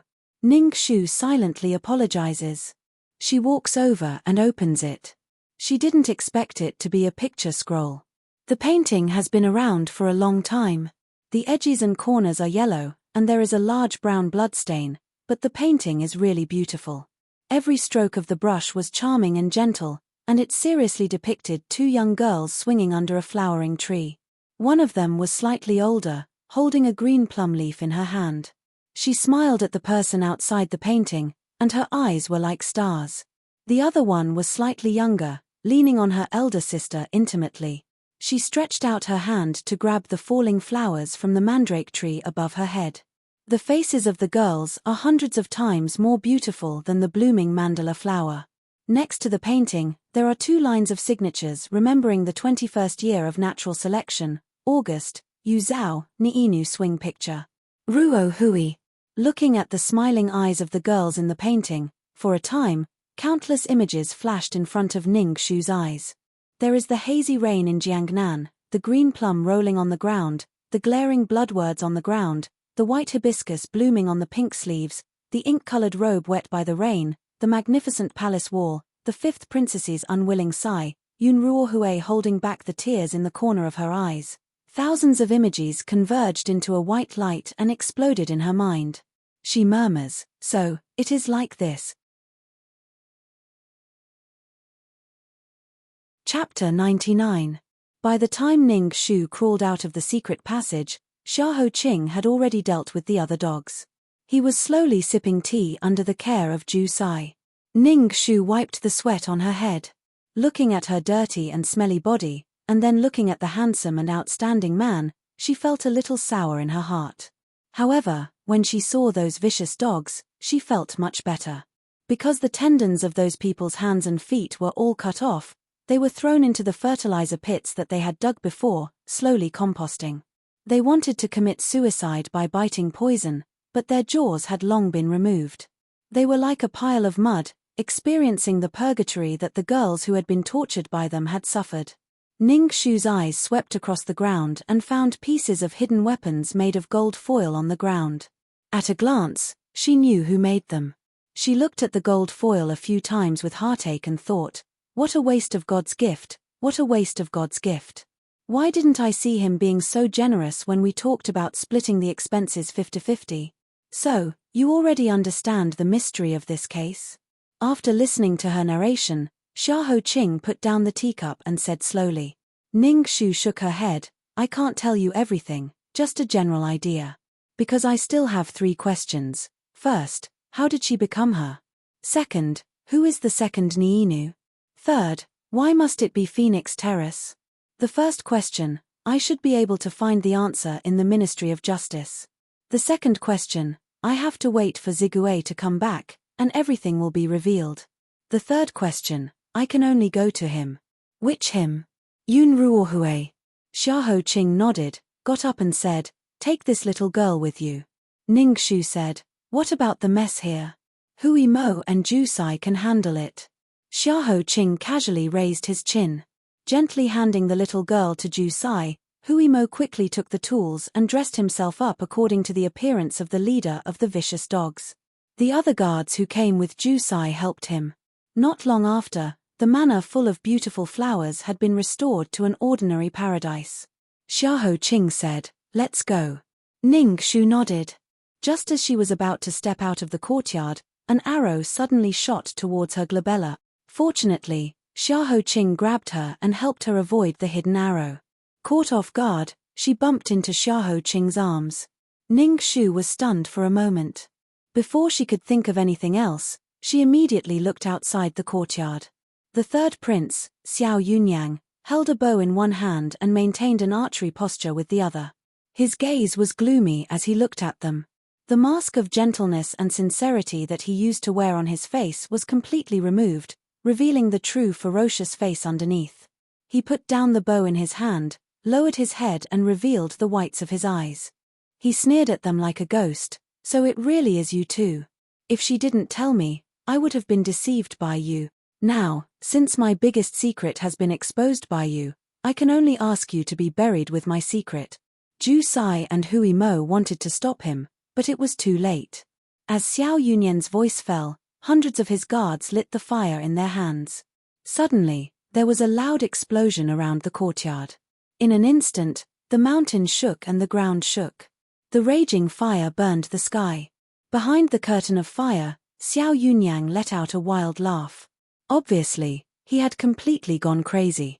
I, Xiao Yunyang, am the next appointed emperor of you. Those who dare to block my path to heaven, all die for me. The hot smoke almost burned her face. Ning Shu hurriedly covered her face with her sleeves, but fire, there was fire everywhere. Everywhere was fire. More and more sky tremor thunders exploded in the surroundings. The flames that engulfed the heavens pounced towards Ning Shu and the others like a ferocious beast. Bite. Roar. What should we do? This fire is too big. It has already surrounded us. We will be burned to death. Ning Shu's heart was beating like thunder. Even if they were lucky enough to break through this fire circle, they would still have to face Xiao Yunyan's encirclement. Tonight was probably a bad night. What should I do? Ning Shu's mind raced. She urged herself to quickly think of a way to escape, but her mind was empty. Just as she was racking her brains, a hand suddenly stretched out and pushed her into the sea of fire. The moment she fell into the sea of fire, Ning Shu turned around in disbelief and looked at Xiahou Qing behind her. Under the reflection of the hot fire, his jade-white face was still as handsome as an immortal, but also ruthless and cold, like a piece of ice that would not melt for 1,000 years. Chapter 100. 3 days later. Every corner of the capital was abuzz with discussions. Fear and unease were written all over everyone's faces. Have you heard? Tengtu village in the eastern suburbs was ablaze 3 days ago. The fire burned for 3 days and 3 nights until it was extinguished this morning. The entire village was burned to the ground. Nothing was left. Wasn't that village abandoned because of the plague? There was no one there. How did it catch fire? It's the work of ghost.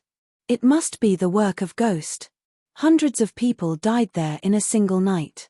It's over, it's over. Empress Ju's matter isn't over yet, and now a new resentful ghost has appeared.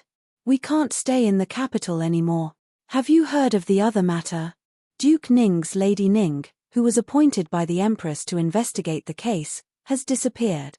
Duke Ning sent people to search for her for 3 days, but they couldn't find her. Duke Ning's wife fainted on the street crying. I'm afraid that Lady Ning has met with misfortune. Everyone is guessing that she was dragged down by ghosts and killed. Where's the Golden Buddha? Why hasn't the Golden Buddha come to the capital yet? If we don't suppress these ghosts, our great Yu will really be finished. In another dark corner of the capital, Yun Ruohue's face was as white as paper. His tightly clenched fists trembled. So many people have died. Stop. I beg you. You should stop.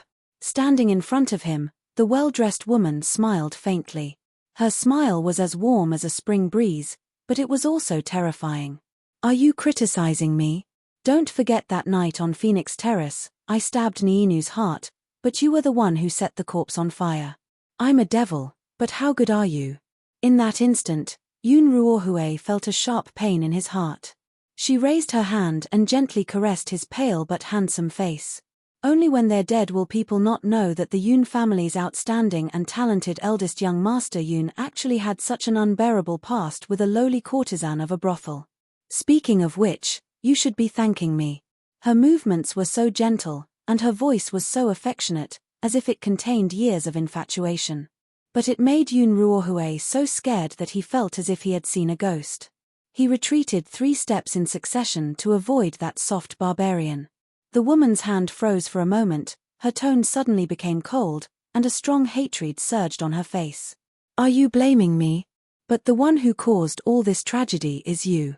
You let me down back then. Yun Ruohue's eyes reddened. Yes, I'm a sinner, an evil person who should go to hell. So the one who deserved to die wasn't Niinu, not Lady Ning, and not anyone else. It was me. It's me. You should kill me and let everyone else go. The hatred on the woman's face receded as she looked at him who was on the verge of breaking down. A gentle smile appeared on her face again. I won't kill you. After all, you're the person I love the most. Everything I have today is because of you. I used to lie in the mud. If you didn't let me down, how could I luckily obtain this opportunity to turn over a new leaf? I should return to the palace. If I don't go back now, I'm afraid someone will become suspicious. The woman turned around and prepared to enter the carriage to return to the palace. As she turned around, a token accidentally slipped and made a crisp sound. Aya, I dropped my command medallion. Her personal maidservant immediately bent down to pick it up and brought it to her. The front of the token was a special permission to leave the palace at any time, and the back was engraved with the name of the 5th princess, Xiao Changyu. Chapter 101. 8th of April. This was the best day to welcome the Golden Buddha into the capital according to Master Jian Neng's calculations. Due to the continuous haunting of ghosts, the entire capital was in a state of panic. They were all hoping to borrow the power of the Golden Buddha to disperse the demons and ghosts and ensure their safety. Thus, the Golden Buddha ceremony, which was originally estimated to be attended by 100,000 people, was now thrice as many as expected. A total of 300,000 people gathered at Phoenix Terrace. When they saw Jin Sheng appear, they all knelt down. Long live His Majesty! Amidst the cheers, the Emperor turned around and looked at Empress Cao and Consort Wen behind him. The two of them took a step forward at the same time, but the Emperor finally held Consort Wen's hand and pulled her to the front to accept the worship of the people. The people immediately shouted, "It's Consort Wen, she's out. Long live Imperial Consort Wen, Imperial Consort Wen, please bless us. Imperial Consort Wen, Please appear and disperse the evil spirit. Empress Cow, who was left behind, still maintained a decent smile on her face. She was perfect and graceful, like a calm wave, like a peony that had bloomed for many years and still refused to wither. However, after the first wave of worship, she coldly turned around and said to the palace maid beside her, "Today's deadline is up. Where's Ning Shu? She hasn't been found yet." She handed the case to Ning Shu, but until today, not only was the case not solved, it was getting bigger and bigger. Although Jin Sheng didn't say anything on the surface, his actions just now had already revealed everything. Listen to what the people were shouting just now. Not long live the Empress, but long live Imperial Consort Wen. She had been the Empress for 25 years and had always been the Empress. For the first time, this was the first time that her honor as the Empress had been ruthlessly trampled into the mud. It was simply ridiculous. The palace maid, Cai Bin, fearfully said, "Imperial Consort." No, no. The Empress's graceful and noble eyes were filled with coldness. "All of you are useless trash. She better be dead. Otherwise, if she falls into my hands, I will definitely grind her bones to dust." After the worship, the master Jian Neng reported that the auspicious hour for the completion of the Golden Buddha had arrived. The emperor nodded and signaled for the ceremony to begin. Accompanied by a deep chant, a 5-meter-tall Golden Buddha, escorted by thousands of Yongchengwei, slowly rolled into the gloomy and abandoned Phoenix Terrace amidst the exclamations of the people. The Golden Buddha's solemn appearance was dazzling with golden light. With its most compassionate smile, it saved the people who believed in it. Wherever it passed, the people exclaimed in unison, bowing their heads and praying silently for the protection of Buddha. Just as the people were devoutly worshipping the Buddha, a strand of Sanskrit came from the horizon, followed by a 7-colored Buddha's light. Under everyone's amazed gaze, it fell on Consort Nguyen, who had been smiling gently. Consort Nguyen was surprised for a moment, but then she revealed an even more gentle smile to the people. Today, she was wearing a pearl-white wide-sleeved long dress. There were no patterns on the dress, only the light muslin fluttering in the wind. Under the brilliant 7-colored Buddha's light, she was solemn and gentle, holy and compassionate, just like the benevolent Guanyin who helped the world. The people excitedly shouted, "Imperial Consort Nguyen has appeared. Guanyin Bodhisattva has appeared. Greetings to Guanyin Bodhisattva. Guanyin Bodhisattva has come to save us. His Majesty is wise.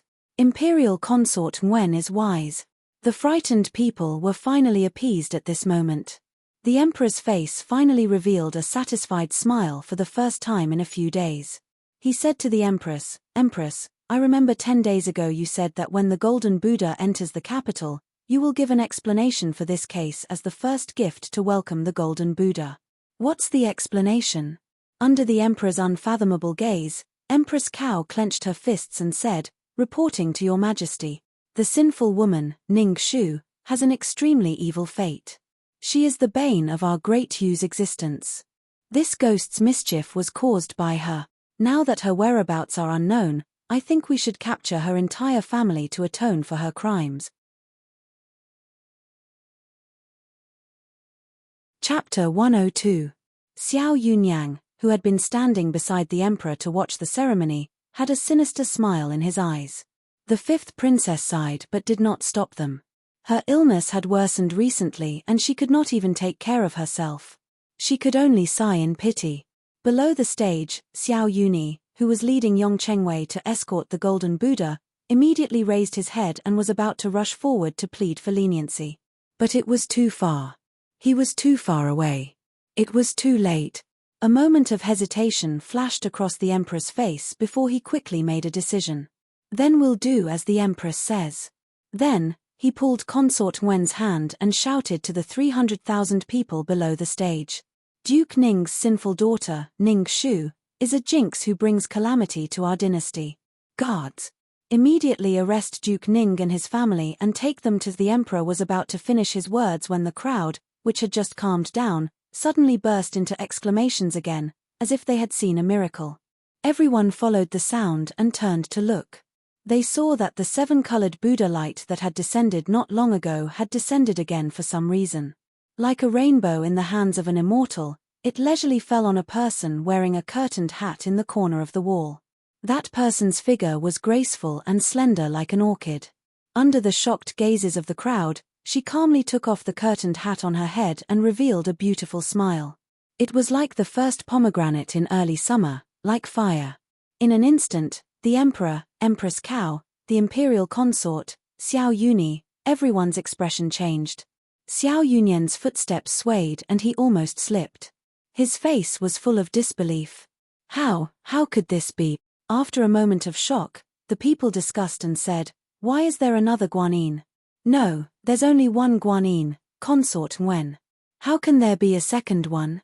Outside the crowd, under the protection of the servants, Qi Juanyu curiously shouted at the second Guanyin in the corner of the wall. When he saw her face, Qi Juanyu suddenly shouted, "I recognize her. She wasn't some Guanyin bodhisattva, she was Ning Shu. Duke Ning Shu, the one who cursed all 9 generations." What? She was Ning Shu? The infamous Ning Shu? But that miracle is exactly the same as imperial concubines. How could it be fake? The pot of soup that had just cooled down began to boil again. Almost everyone was thinking about the same question. There was only one goddess of mercy, but there were 2 7-colored Buddhist lights. Then, between Consort Wen and this Lady Ning, who was the real incarnation of Guanyin? A drum was beating in the hearts of everyone present. Amidst the rapid drumbeats, only Ning Shu maintained a smile on her face. She leisurely walked through the crowd that had automatically parted to reach the bottom of the high platform. She walked in front of everyone and bowed towards the emperor and the others. "This official Ning Shu greets your majesty, greets the empress, and greets the imperial consort." After witnessing the 2 miracles of Buddha's light, even the emperor was shocked. "Energy appraisal master, what is going on?" His expression was one of shock and suspicion. Master Jian Neng was stunned for a moment. He immediately stepped forward and bowed. "Guanyin has 1,000 faces and 1,000 faces. It's possible that there are 2 incarnations. Is that so?" The emperor hesitated and narrowed his eyes. Suddenly, Consort Wen cried out in pain and clutched her stomach. The emperor was awakened by her cry. He hurried over and asked with concern, "What's wrong? Is there something wrong with my son?"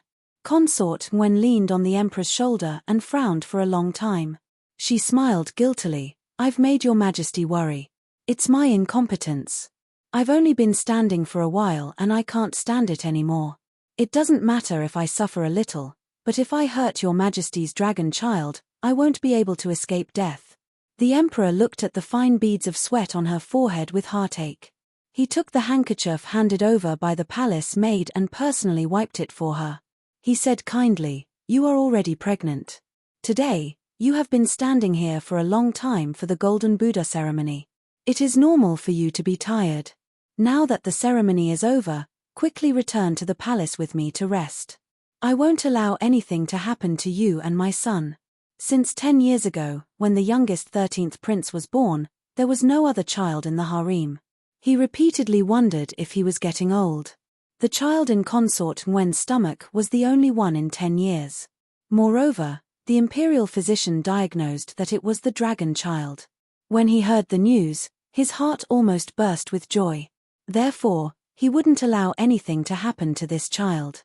The emperor was about to order the carriage to return to the palace when he heard Ning Shu, who had been smiling and silent, suddenly say, "Reporting to your majesty, I still have something to report." The emperor impatiently asked, "What's the matter?"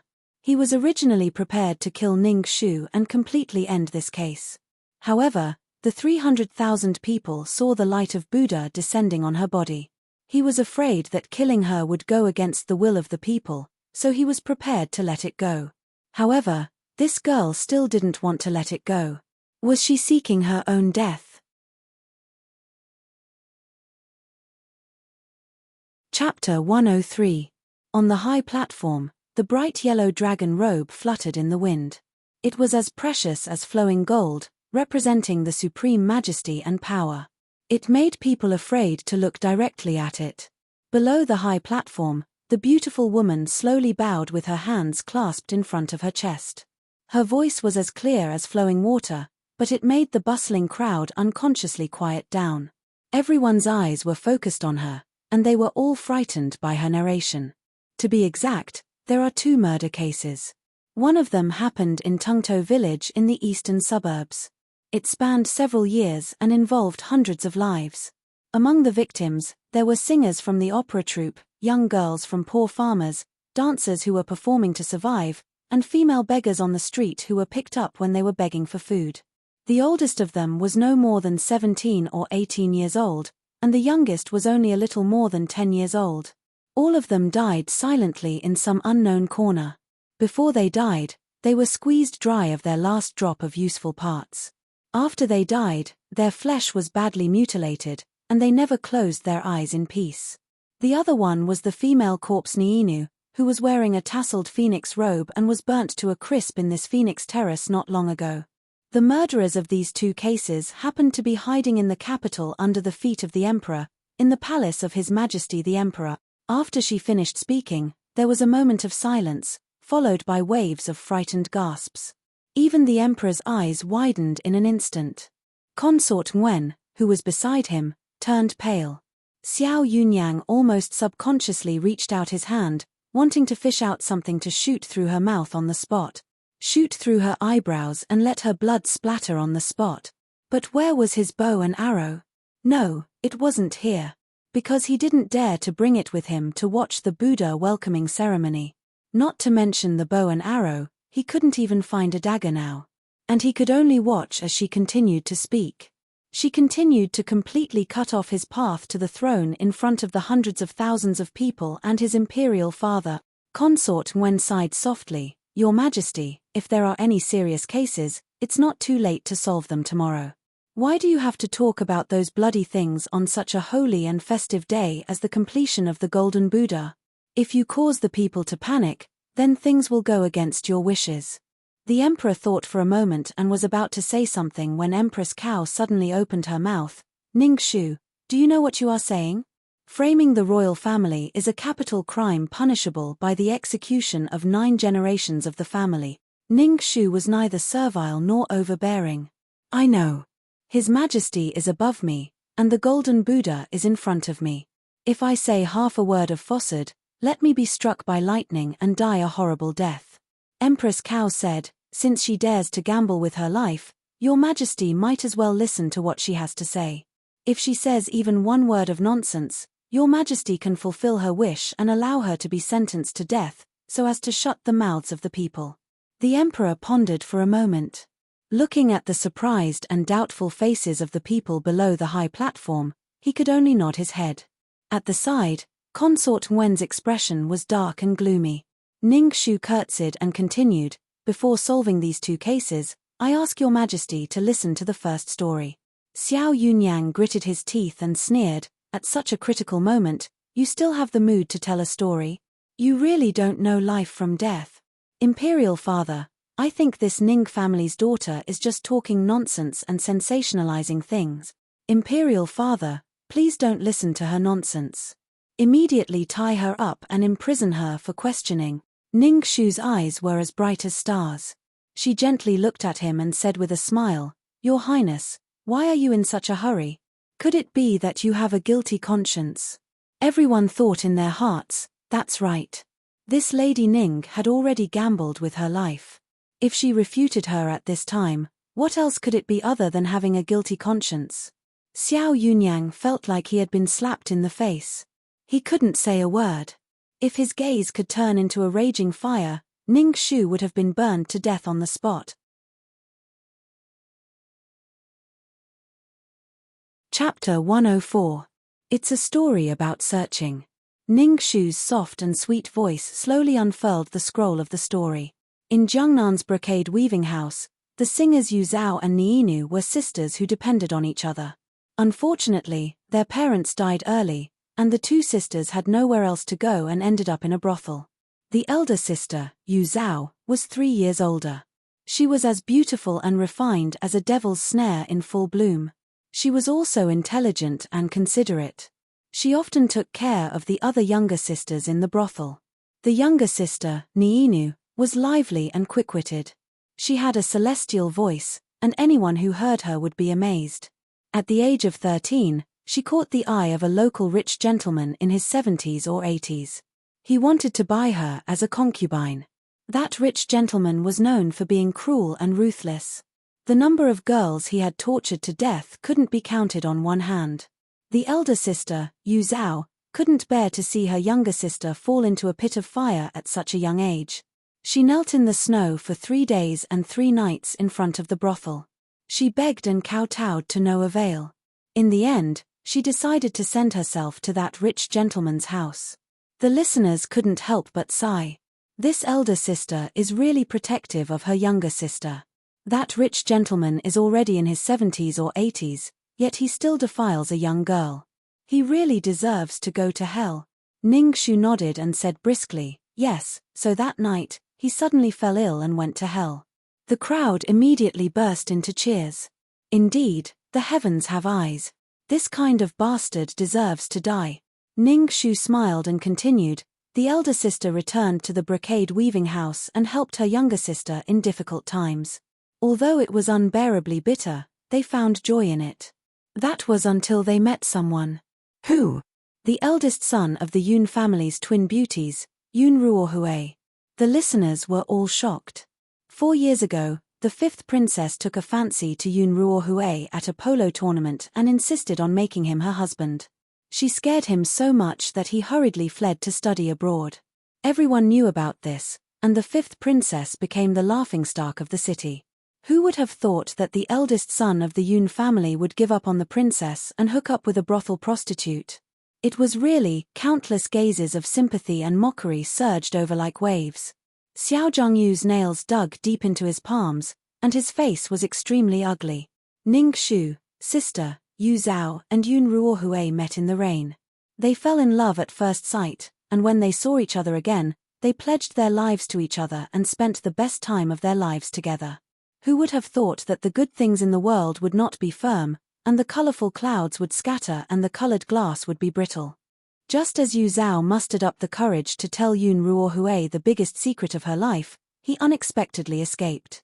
Many emotional women immediately said with righteous indignation, that Yu Zhao girl is too pitiful.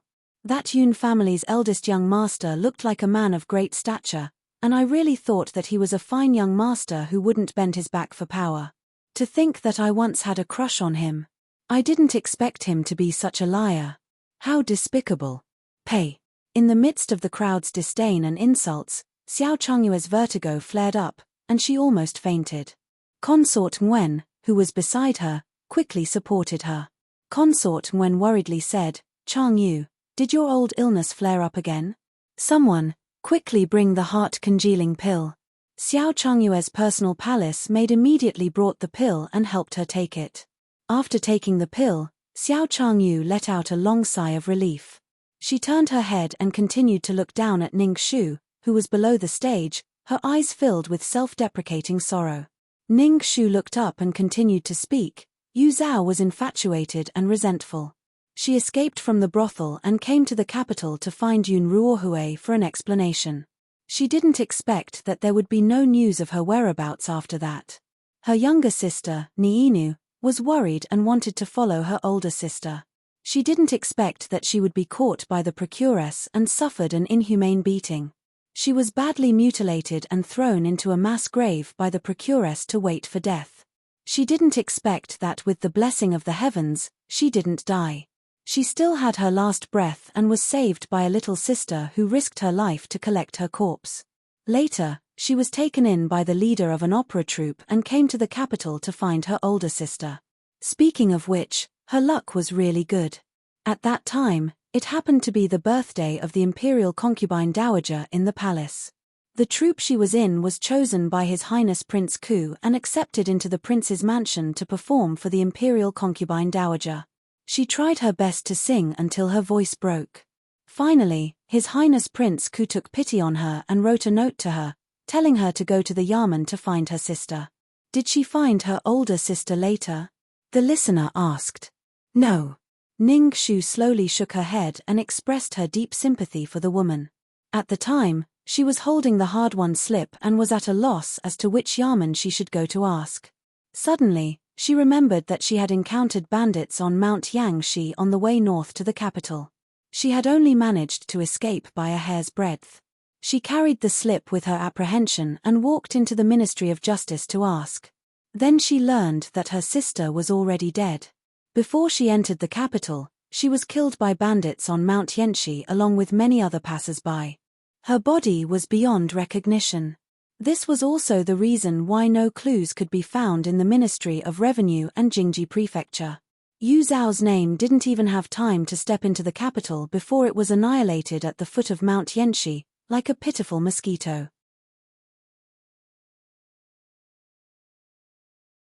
Chapter 105. Many of the people present still clearly remembered the horrifying robbery and murder case on Mount Yangshi 3 years ago. Because that group of bandits was truly deranged. Not only did they rob money, they also tortured and killed all the passers-by they robbed and hung their bodies on the branches, forming a tragic forest of corpses. There were at least a few hundred corpses. Dripping blood fell like rain from the top of the branches, dripping down, and the smell of blood filled the air. What was hell on earth? This was it. After this matter was exposed, it caused the emperor to be furious, and he specially sent troops to suppress the bandits. After a full 3 years, finally, a few days ago, the last bandit was beheaded by the Yongchengwei led by His Highness the Sixth Prince. It was truly satisfying. The people present recalled that group of bandits and trembled. They continued to ask, then what happened to Niinu? Did she leave the capital? If that silly girl really left, how good would that be? Ningxu hoped so. Unfortunately, no, she didn't. She softly said, after the birthday celebration of Imperial Concubine Dowager, the opera troupe completed their mission, and His Highness Prince Ku let them go. Later, the troupe was chosen by another noble and brought back into the manor. Isn't that a good thing? Everyone said. Is it a good thing? Perhaps. Ningxu let out a cold laugh and clapped her hands. Even a little girl wrapped in a wounded cloth slowly walked into the crowd with the help of the people beside her. She walked in front of Ningxu, and also walked into the eyes of the emperor and the people. Ningxu encouraged her softly, and then said to the crowd in a clear voice, "Her name is Jin and she is one of the girls who was brought into the house by the noble. Jin roll up your sleeves." Jin had been trembling in fear until she felt Ningxu's warm hand holding her. She opened her pale lips and took a deep breath. Slowly, she unwrapped the white cloth wrapped around her arm bit by bit. Then, 5 or 6 glaring wounds that were so deep that bones could be seen were placed in front of everyone's eyes. The wounds were so deep that bones could be seen, and crimson red flesh and blood could be seen. If it was just a wound, it would be fine. What was even more terrifying were the strange flowers and plants that grew out of the blood. Every single one of their roots was deeply embedded in the fresh flesh and blood. They relied on the nutrients of human flesh to become dazzling and eye-catching. What the hell was that? Horrified gasps could be heard. The citizens who were closest and could see it the clearest turned their heads away at the same time. They did not dare to look at this terrifying scene. Some of them could not bear to see it and tears even fell from their eyes. Ningxu continued, "There are more than 10 similar wounds on her body, each of which is several times deeper and more tragic than this one, but she was already the luckiest among all the victims. This was because of the 106 girls. Apart from her, the others couldn't even speak. They had all died in the fire that burned down the manor in Tengchu village 3 days ago. The youngest one is only 9 years old. 106. The youngest was only 9 years old.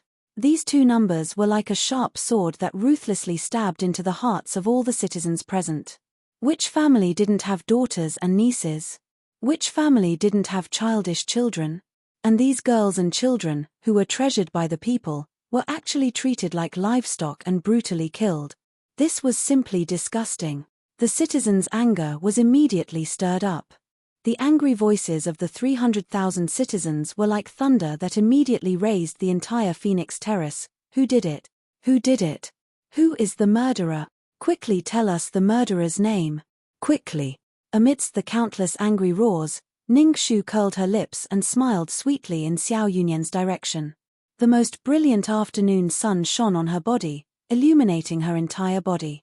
She was as dazzling as a peerless jade that had been dug out from the mountain, making people not dare to look directly at her. She tilted her head and lightly shrugged. "Sorry, Third Highness, I have disappointed you. This little girl is really sorry that I wasn't burned to death by the fire you started. I didn't expect that the secret tunnel you dug in the courtyard would become my escape treasure in the end. This little girl is really grateful to the point of shedding tears. Tell me, isn't this the Buddhist saying, heavens will reincarnate?" Everyone was stunned for a moment. Then they realized what she meant, and the 300,000 citizens immediately went into an uproar. What? This deranged murderer was actually the magnanimous and prudent third prince that the courtiers said was most worried about the country and the people. Was this real or fake? But the witnesses were here, how could they let her quibble? Chapter 106. What was the most dazzling thing in the world? Was it the sun? No, it was tens of thousands of direct, doubtful, and resentful gazes. Those gazes were sharper than the sharpest sword, and more terrifying than the most powerful sky-shaking thunder. Exposed to that kind of gaze, Xiao Yunyang's entire body trembled. Large beads of sweat rolled down his forehead like a broken string, causing him to fiercely take 3 steps back and hit the wall behind him. It was over. It was over. His lifetime of glory and splendor, as well as his bright future, were all going to be ruined today. Someone come quickly, immediately kill this slut Ning Shu. On the high platform, His Majesty was livid. The chief eunuch beside His Majesty immediately trotted to Ning Shu and warned her in a low voice, "Ning Shu, do you know what you are talking about? This was in front of 300,000 people. Do you want His Majesty to lose face? Ning Shu, let me give you a piece of advice. If you dare to talk nonsense again, be careful of your head." Ning Shu turned around and showed him a fearless smile. Of course, she knew. Not only did she know, but she also knew everything. What did the royal family value the most? Reason? Justice? What a joke. Only His Majesty, the most supreme face of the royal family. As for the lives of hundreds of girls, it was nothing compared to that. In order to protect the royal family's dignity, His Majesty would definitely turn the matter into a small one and cover it up. Xiao Yunyang might not even be punished. Therefore, she had chosen this moment to spread the news in front of 300,000 people. She wanted to spread the news by word of mouth in the shortest amount of time. Then, she wanted to spread the news throughout the entire capital and the entire Great Yu, so that there was no possibility of covering it up. Xiao Yunyang immediately knelt on the ground and crawled to His Majesty. He swore and begged, "Father, this was not done by Ersi Hen. It was Ning Shu. She couldn't solve the case in the stipulated time, so she framed me. Father, please believe Ersi Hen.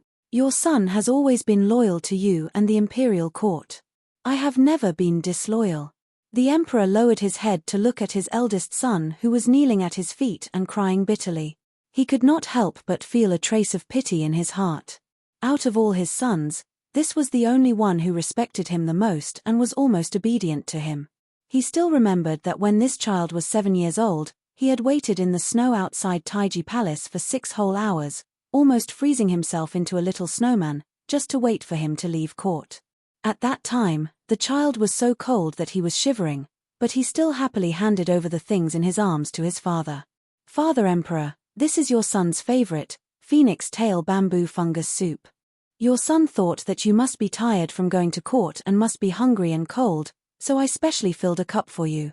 Father, don't worry. Ersi Hen has been carefully protecting it in his arms. It's still warm now. Father, please taste it quickly." Seeing the reluctance in the emperor's eyes, Xiao Yunyan's heart immediately exploded with unbridled joy. So what if imperial father suspects him? He was the eldest son of the emperor. He was the eldest son of the imperial family. If he was convicted in front of the people today, the prestige of the imperial family would be greatly reduced. Imperial father would never allow this to happen. What was more, the farm had been completely burned by him. Except for Jin the so-called witness, Ning Shu had no other evidence. She wanted to trip him up. In her dreams, Xiao Yunyang had worked hard for 20 years and only climbed half of the stairway to heaven.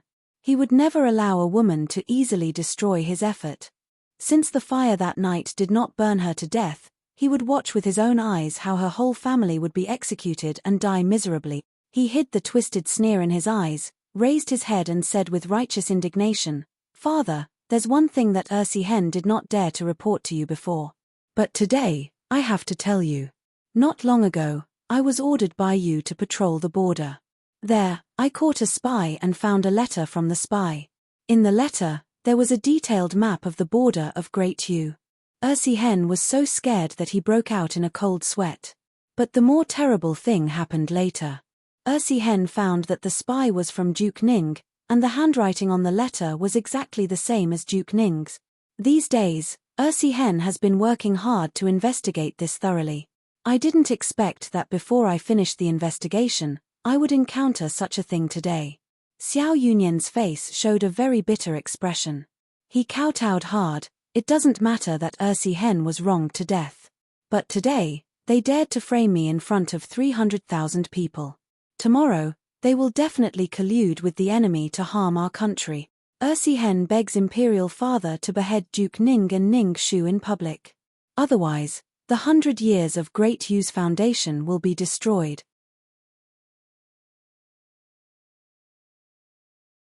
Chapter 107. If the expression on the Emperor's face was one of displeasure, then at this moment, it was one of fury. Since ancient times, what did the Emperor hate the most? It was betrayal and disloyalty. Who was he? He was the high and mighty Son of Heaven, the one and only Emperor of the Great Yu dynasty. But there was someone who dared to collude with the enemy right under his nose, plotting a rebellion. This was simply unforgivable. The raging flames of anger surged to the top of his head, and the Emperor laughed angrily. Good, good, good. My most trusted official actually dared to do such a thing. It's simply wonderful. And Xiao Yunyang, who was kneeling at the Emperor's feet and weeping bitterly, had a venomous look in his eyes. As early as that night 3 days ago, after he set the fire, he ordered someone to forge a letter that Ning Deyuan secretly communicated with the enemy, intending to completely wipe out Duke Ning's mansion in one fell swoop to vent the anger in his heart. Unexpectedly, it actually came in handy today. In addition, the so-called spies, he had as many death warriors as the hairs on an ox. He could casually find someone to impersonate, and that person would be able to trample Ning Shu, who could not be burned to death, and her several hundred family members into hell. Ning Shu, oh Ning Shu, don't blame me for being ruthless. As long as you blame yourself for courting death, daring to oppose me, then I can only let you die without a burial place. The Emperor angrily said, "Come, investigate. Immediately bring that spy and the evidence in front of me for a thorough investigation. If the third prince's words are true, I want Duke Ning and his entire family to be executed." Just when the Emperor was furious, he suddenly heard someone leisurely clapping in the deathly silence. Everyone could not help but feel nervous for this person, secretly sighing. What kind of person is so reckless? Can't they see that the Emperor is furious? Clapping at this time is simply courting death. Everyone's eyes quickly followed the clapping, wanting to see who this extremely daring person was, and found that the person who was clapping was not someone else, but Ning Shu herself, who was on the verge of death. This Lady Ning, could it be that in a moment of excessive cowardice, she had gone crazy? In the center of the crowd, Ning Shu's lips curved into a smile. She shook her head and sighed. Amazing, amazing. Your Third Highness's methods truly live up to their reputation. This little girl truly admires you.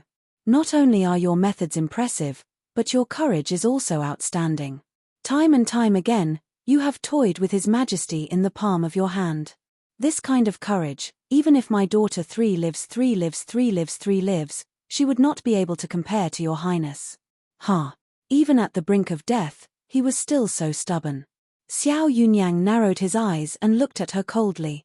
He immediately reprimanded, "What nonsense are you spouting? Father Emperor, Ersi Hen thinks that we should cut off her tongue immediately, so that she can no longer deceive the people of Great Yu." TSK, was I the one who confused everyone, or was it you, the third prince? Ning Shu raised her eyebrows and smiled. She bowed respectfully to the Emperor and said in a clear voice, Has your majesty ever heard of a flower called the 100-charm fragrance? The emperor revealed a suspicious expression. How could he not have heard of this thing? The main culprit behind the destruction of Shi Tuoluo's hundreds of years of foundation was this terrifying flower. The example of Shi Tuoluo had also been taken as a warning by the successive rulers of other countries, so he naturally knew of this flower. But why did she suddenly mention this flower? Could it be? The emperor's heart thumped.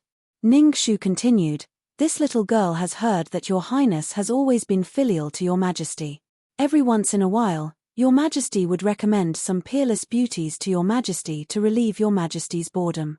But whether this is truly out of filial piety or a hidden evil intention, perhaps your majesty will have to carefully examine it to know."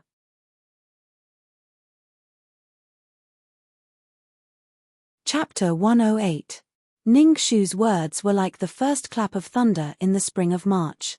It was earth-shattering and shocked everyone present. What did she mean by that?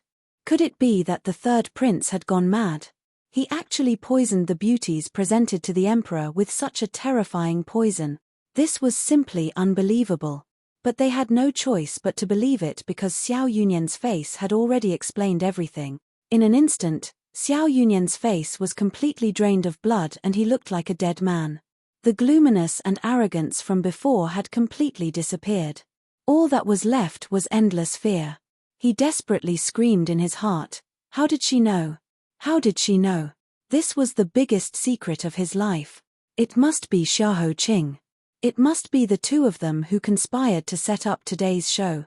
The mask of a filial son and loyal subject was completely torn off. His mind was spinning like it was about to explode as he desperately thought of what kind of lie he could use to make his imperial father not believe Ning Shu's nonsense. Imperial father, but it was too late.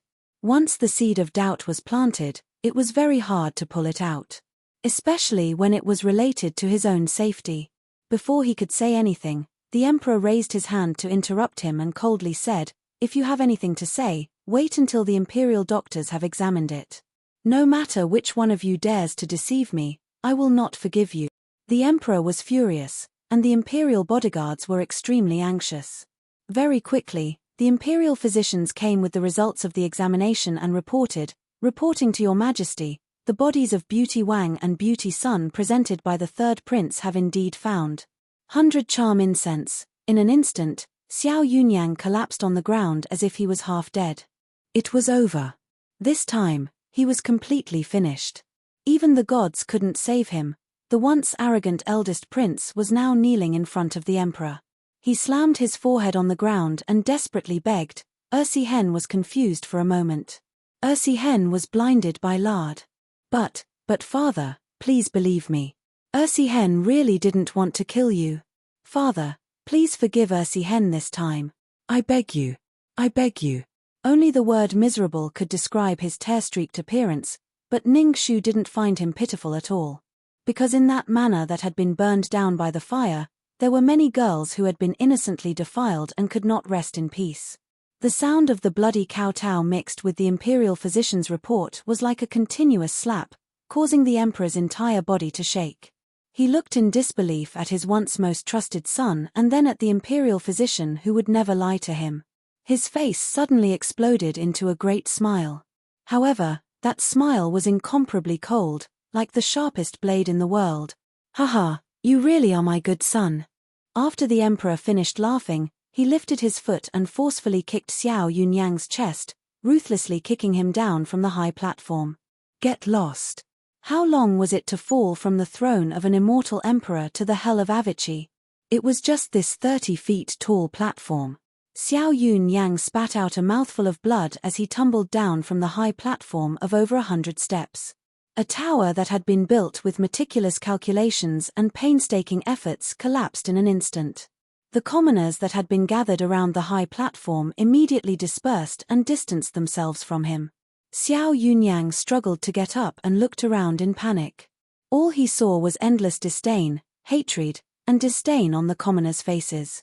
It was like they were looking at a wild dog that everyone wanted to beat. In the crowd, a half-eaten candied whore in the hand of a child smashed it on his face. Behind him, The emperor on the high platform coldly and mercilessly announced, "A prince who commits a crime will be punished the same as a commoner. The third prince, Xiao Yunyang, has gone mad and harmed the commoners. He has committed such a heinous crime. Starting today, he will be stripped of his status as a prince and demoted to a commoner. He will be locked in the prison of the Ministry of Justice. After autumn, he will be executed immediately." The bell of death buzzed in his head. The flesh on Xiao Yunyan's face trembled. He was almost like a mad lion. He suddenly pulled out a sword from Yong Chengwei beside him and stabbed at Ning Shu. He was going to die. He was going to die.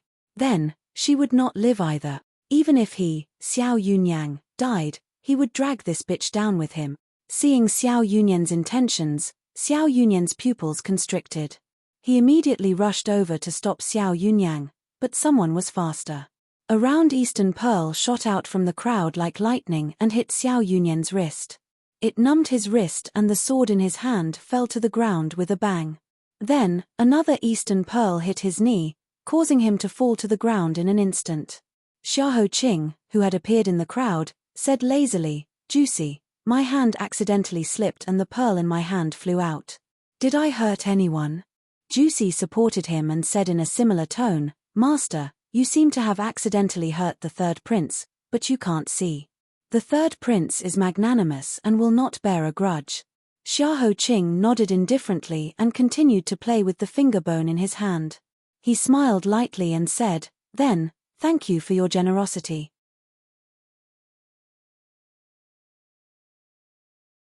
Chapter 109. It's Prince Xiahou. It's really him. The appearance of Xiahou Qing was like a faintly discernible red-crowned crane that accidentally descended from the ninth heaven to the human world.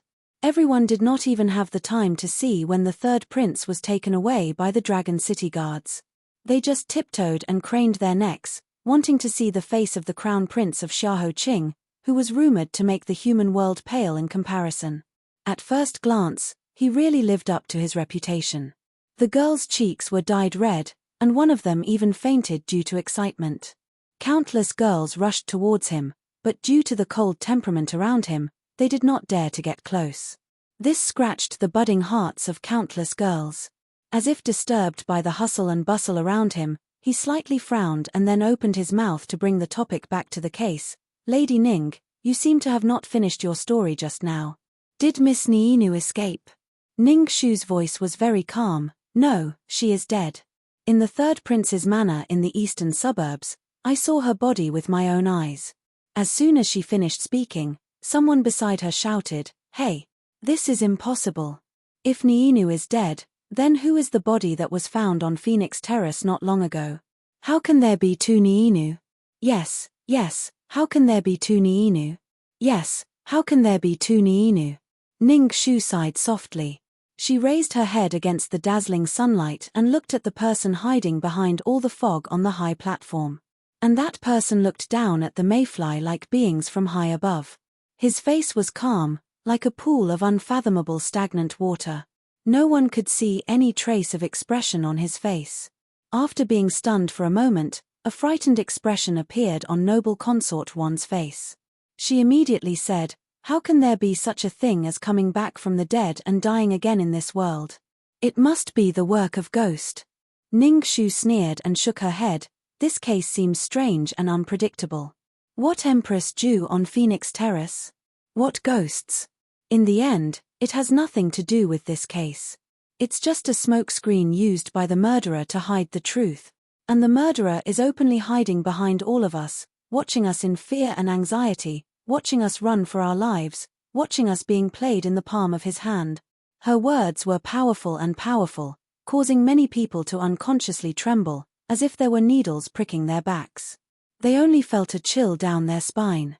The emperor frowned in confusion, but 10 days ago, I saw the ghost floating above Phoenix Terrace with my own eyes. How can it be fake? Someone else chimed in, "That's right. There are also the blood letters that appeared out of thin air in the residence of Yun. There are countless witnesses, so how could it be man-made?" Ning Shu said slowly, "Everyone, please calm down. This is the second story I'm going to tell you. But before that, Please watch me perform a magic trick. Forsythia, take out the thing that I have prepared. Forsythia immediately presented the thing that she had prepared in front of Ning Shu. Everyone stood on their tiptoes curiously, thinking that this Lady Ning had prepared something incredible. They did not expect that it was just a cup of ordinary water without any color. What kind of magic could a cup of water do? What was this Lady Ning trying to do? Then, they saw Ning Shu take the cup of water and leisurely run one round on the sparse-charred ground below the stage. With a splash, she poured the seemingly ordinary cup of water in her hand down. Not long after, the people who were closest to her cried out in surprise. Blood letter! Oh my God, the blood letter really appeared. What exactly is going on? Following the cries of the crowd, more and more people crowded over to take a look. They saw that on the empty ground, there really was blood stains appearing out of thin air. More and more blood stains gathered, and slowly formed a horrifying pool of blood. It was as if there was too much blood in the sea of hell and it had surged into the human world. Everyone covered their mouths in horror and turned around to run. However, they heard Ning Shu say with a leisurely smile, "Everyone, don't be afraid. I just said that this is just a magic trick." Ning Shu took the handkerchief that Forsythia handed over and carefully wiped the water stains on her fingers. Then, she slowly raised her head. "Everyone, please take a closer look. What is the color of this floor tile?" Everyone blurted out, "It's dark green, and it's the kind that was burnt." Did they still have to ask this question? Ning Shu nodded slightly and tapped her toes on the floor tile. "Yes, this floor tile is dark green. The color is extremely dark, so many things will be covered up. For example, there's something called lichen.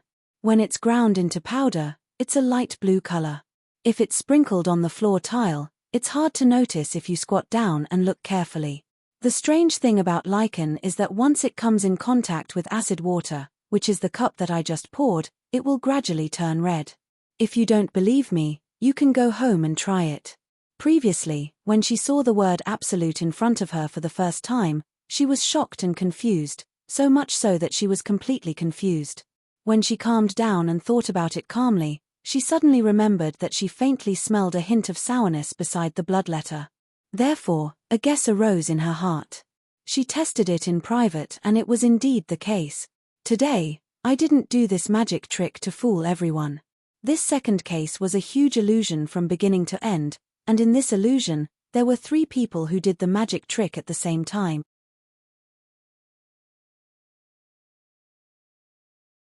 Chapter 110. When I found out that the real Niinu was already dead, I was also full of questions. Who was the burnt body in Phoenix Terrace? How could there be 2 Niinu? I only found out when I sent a maid to Qingju to investigate. Lan Xiong. She was called Lan Xiong. She had struggled to grow up in a brothel with Yu Zhao and Niinu. She was also Niinu's best friend. She was Lan Xiong who had dug Niinu out of a mass grave. She was born of the same mother as her sister Yu Zhao. Niinu was also very intelligent. Not long after she had fallen into the third prince's palace, she had discovered the palace's secret. She had tried to lead her sisters out of the devil's den, but she had not expected to be discovered by the third prince. The group had been surrounded and killed. It had been a hair-raising massacre. None of the dozens of girls had been left alive. One by one, their legs had been cut off, their tongues had been cut off, and their bodies had been drained of blood. Not only had they died, but they had also been thrown into a clay pot to be used to plant the 100 charm incense. As the mastermind behind this escape, she had been treated tens of thousands of times worse than death. Not only had she been tortured, she had been humiliated and tortured by hundreds of guards every day and night. Even the third prince's dog had been on her body. After hearing the news of her sister's death, her best friend, Lan Xiong, was her only thought in this world. Thus, on her deathbed, she desperately begged a guard she had helped before to send her identity card and an ancestral golden bracelet to Lan Xiong as a memento of their friendship in this world. But who would have known that after Lan Xiong received the identity card and the golden bracelet, she had guessed that something big had happened to her. After Lan Xiong arrived in the capital, she had wandered around for many days. She had begged everywhere. However, she was only a singer of lowly birth. In the capital where nobles were everywhere, she could only meet countless cold nails and disdainful looks. Just as she was in despair, on the 8th day of the 12th lunar month, at the bathing Buddha festival, she had coincidentally met a person. She had never expected to meet someone here who could easily provide her with help. This great surprise shocked and delighted her at the same time. However, after the intense ecstasy, she suddenly realized that the identity of that person was extremely precious and was not someone she could easily contact. As a result, she racked her brains and finally came up with a good idea. That was to take Niinu's identity card and enter the pleasure boat on the moon-embracing lake under Niinu's name. She would make an agreement with the pleasure boat's procuress and become the most famous singer on the moon-embracing lake in the capital. This way, when she heard the name Niinu, that person would definitely appear to recognize her and help her search for the missing Niinu. And Lan Xiong, who had practiced with Niinu for many years, had a voice that was not inferior to hers, and had become the magic weapon and support that helped her succeed. Therefore, she used the first magic trick in this case. She turned herself into Niinu. But what she did not expect was that what she thought was a good idea, in the end, became the poison that killed her. On the high platform, Empress Cao listened attentively and said, "How do you know who she met at the bathing Buddha festival and not at any other time? Now that everyone is dead, the dead tell no tales. Is it all based on your clever mouth?" Ning Shu methodically said, "My conjecture naturally has its reasons. First, I found this contract that she signed with the pleasure boat's procuress in the Ministry of Revenue's musical house. She signed it, Niinu, on the 10th day of the 12th lunar month in the 24th year of Heaven's selection. Although the signature was Niinu's name, the handwriting was exactly the same as Lan Xiong's handwriting that my maid brought back from Qingju. And 2 days before the 10th day of the 12th lunar month in the 24th year of Heaven's selection, it was the bathing Buddha festival, the day all the nobles in the capital would appear. Secondly, I asked her friend, Chun Niang, who was on the pleasure boat. Chun Niang said that she went on the pleasure boat to find someone, but she was unwilling to say who she was looking for. I think it's not that she was unwilling to say, but that she couldn't say. She disguised herself as Niinu. If she told others that the person she was looking for was Niinu, then her plan would be completely ruined. Other than that, there was another reason. She wanted to help that person hide a secret that could implicate many people and even cause their heads to be separated from their body.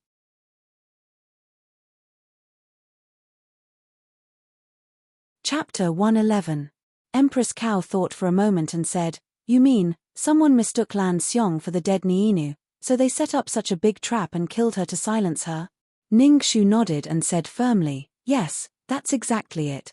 Empress Cao asked, "Then, who is the terrifying murderer?" Ning Shu raised her head and quietly looked at the calm, almost frightening person on the high platform. She said word by word, "That person is, it's me." A voice suddenly cut in, interrupting Ning Shu's next words. Everyone turned around and looked in the direction of the voice. They saw the origin of these two stories, Yun Ruohui, silently appear at the end of the crowd. He was still wearing that hazy, unfathomable ink-colored robe. However, in the past, he was as gentle as jade in people's mouths. Now, he was as heartless as he was disgusting. Exposed under thousands of torch-like eyes, Yun Ruohui took a deep breath, lowered his head and gritted his teeth. "Since Lady Ning has already exposed the plot of the female ghost's bloody letter, then I have nothing to hide. All of this was planned by me. I killed Lan Xiong and burned her body.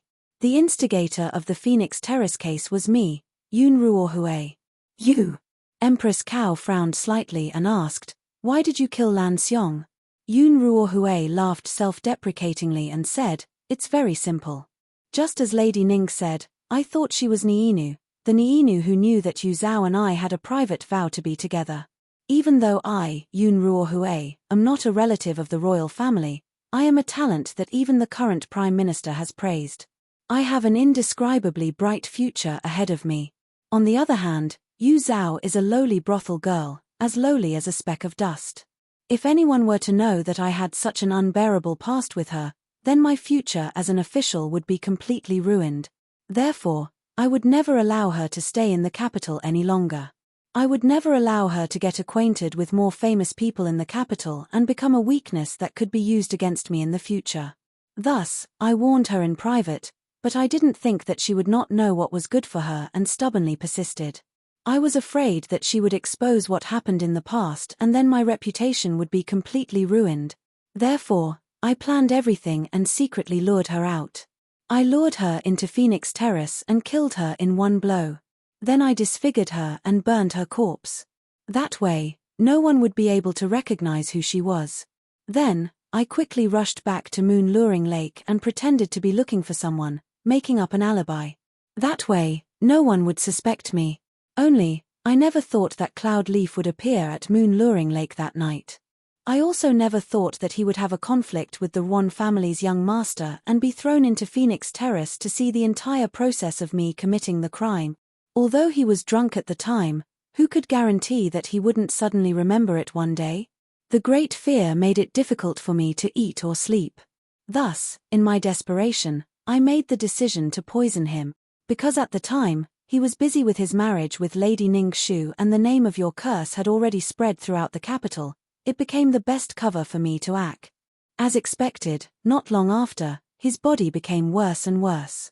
Coincidentally, on the day of your wedding, he spat out a large mouthful of blood in front of everyone, becoming the proof that he was cursed by you. Ningxu's cold gaze fell onto his body as she questioned, "Then why did you create this scene of a female ghost writing a blood letter in the Yun family?"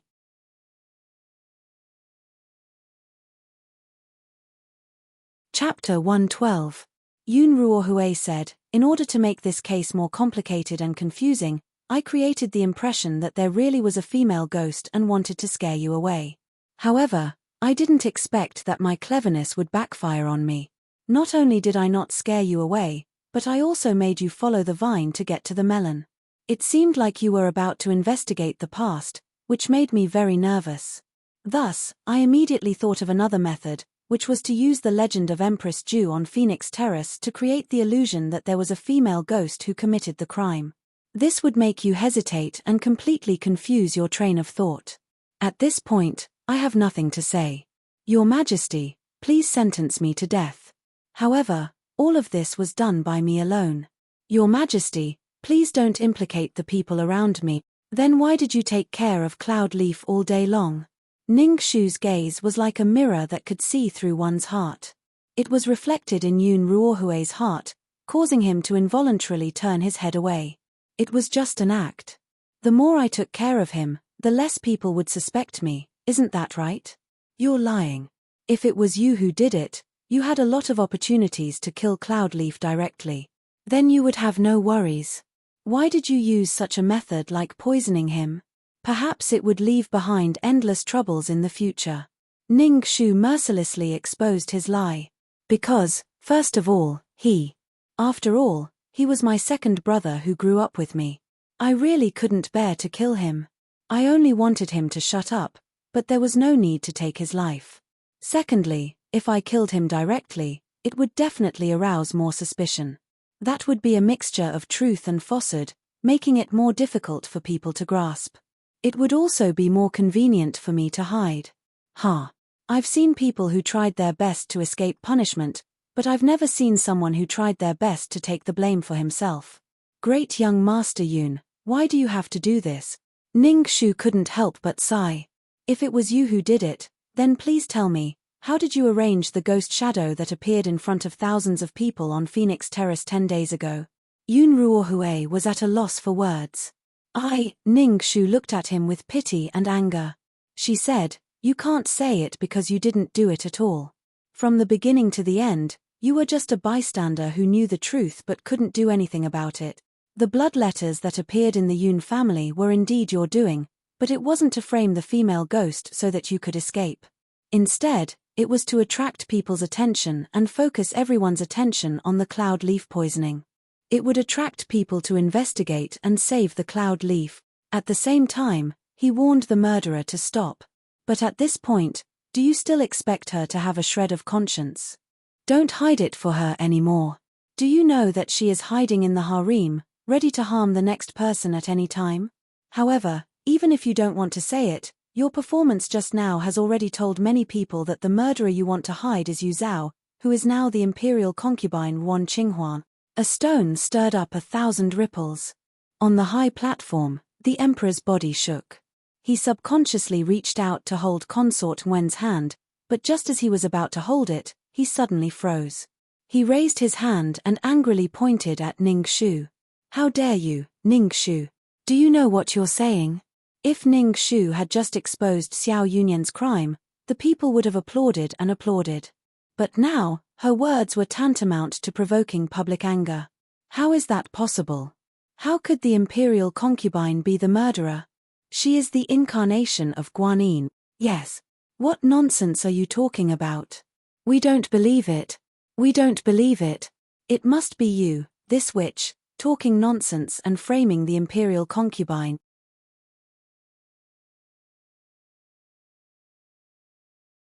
Chapter 113. Since the miracle of the Bathing Buddha festival 4 months ago, Consort Wen was not just an ordinary concubine in the emperor's harem, but a godlike existence in the eyes of the people in the capital. At this moment, Ning Shu had dragged their god down to the mortal world in front of so many people, and even branded her as a murderer. This was equivalent to trampling on their beliefs and beliefs, ruthlessly trampling on them. In an instant, countless ferocious faces and spittle flooded towards her, wanting to drown her. Even though Ning Shu had already mentally prepared herself, she still could not handle the sudden doubts of hundreds of thousands of people. She subconsciously looked towards a special spot in the crowd. The person who had always been calm and composed, and who did not care about anyone or anything, seemed to feel her lingering fear and hesitation. She raised her head, her light-colored lips slowly opened, and slowly spat out 2 words to her, "Don't be afraid." These 2 simple words seemed to be saying, even if millions of people are your enemy, I will stand by your side. Her rapidly beating heart gradually calmed down.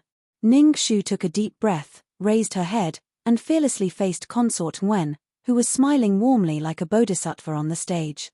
She continued her unfinished words. As I said, in the second case, there were 3 people who changed their magic at the same time.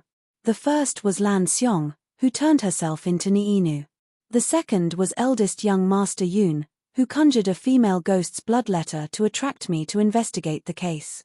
The third was the merciful savior, the incarnation of Guanyin, Consort Wen. She is the greatest illusionist among all of them. Ning Shu called out, and Forsythia hurriedly carried a large ice bucket, huffing and puffing as she ran in from the crowd. She then carried out a 2-foot-long icicle from the bucket. The icicle's shape was very strange. It was shaped like a triangle, and it shone with a clear and bright light under the sun. Ning Shu smiled. Just now, someone said that I, Ning Shu, have a bad reputation. How could I be the incarnation of Guanyin? Actually, he was right. I really wasn't. As for the Buddha's light just now, it was merely a trick of mine. Please take a closer look. As the cursing gradually subsided, everyone looked over curiously. They saw Ning Shu place the icicle under the sunlight. After a visual inspection, she adjusted the angle of the icicle. Soon, everyone was surprised to find that a magical 7-colored light shot out from the icicle and landed on the opposite corner of the wall. It was exceptionally clear. The commoners exclaimed, "It's really the 7-colored Buddha's light. Heavens, what the hell is going on?" Ning Shu said slowly, "I once asked the most famous magic trick vendor in the East City about the secrets of magic tricks. He told me that the so-called magic tricks and illusions were nothing more than the use of camouflage and clever props to trick people's eyes. I also remembered that I once heard my father say that in the north, where there is a lot of ice and snow, people often find miracles. Because I looked up a lot of information, I finally made this special prop. After the sunlight enters the icicle, it refracts for the first time on the left side of the icicle and then comes out from the inside of the icicle. The second refraction occurs on the right side of the icicle. After the sunlight is scattered, it is divided into different colors of light. It is especially obvious when it lands in the shadows. After she finished speaking, she turned her head to look at Consort Wen, who was quiet and kind like a bodhisattva, and smiled playfully. "Imperial consort, do you think this magic trick is magical?" Consort Wen, who was standing in the shadows under the high platform, had an indifferent expression on her face. Since Lady Ning's miracles were man-made, then imperial consorts.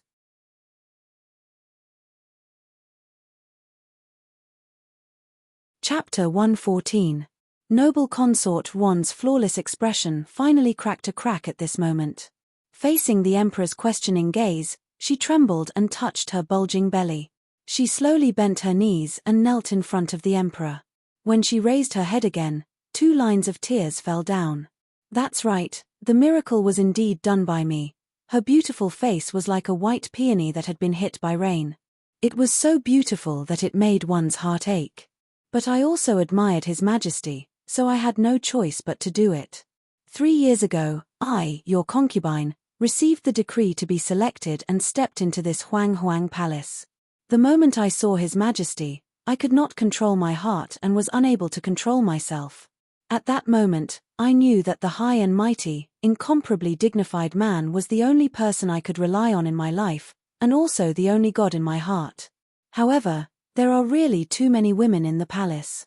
Every one of them is gorgeous and dazzling, every one of them has a prominent family background, and every one of them is more dazzling than me. In these 3 years, the number of times I saw His Majesty could be counted on one hand.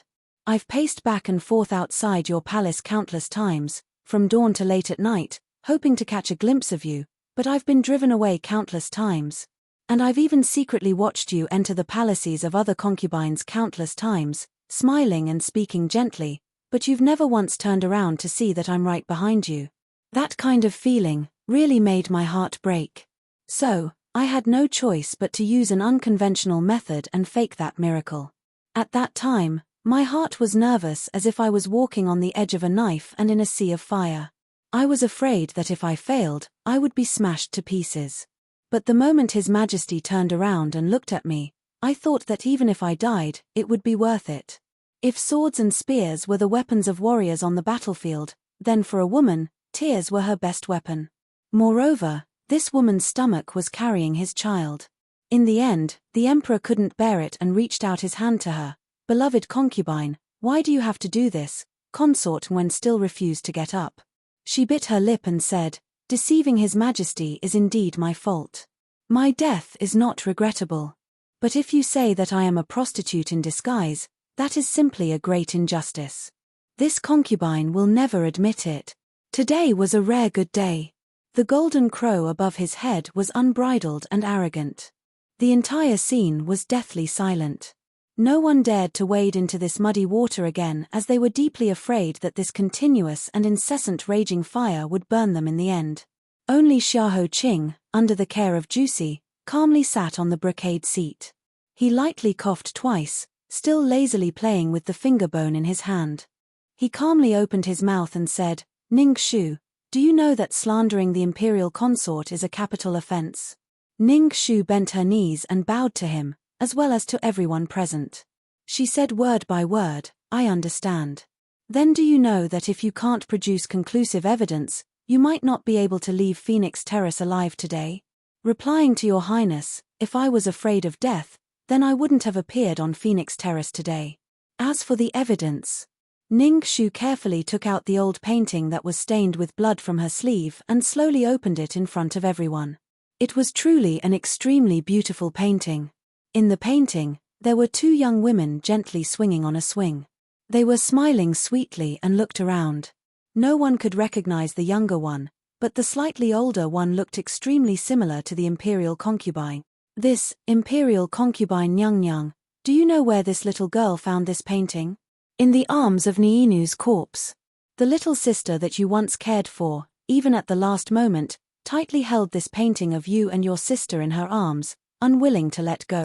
The moment she saw the painting, Consort Nguyen's expression stiffened.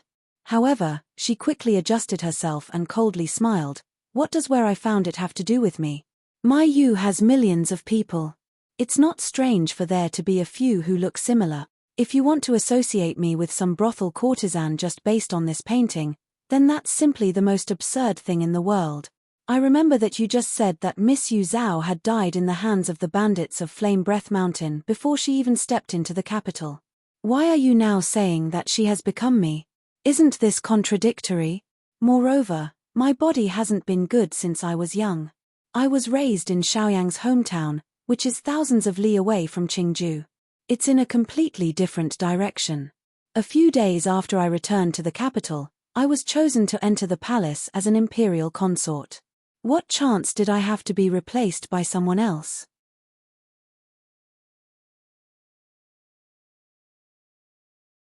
Chapter 115. Niang remembered incorrectly.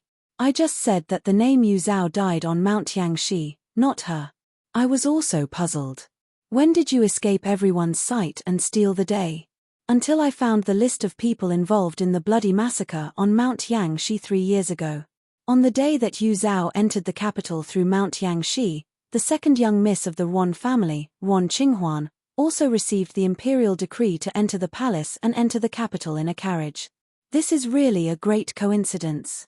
What's more, the two of you look similar.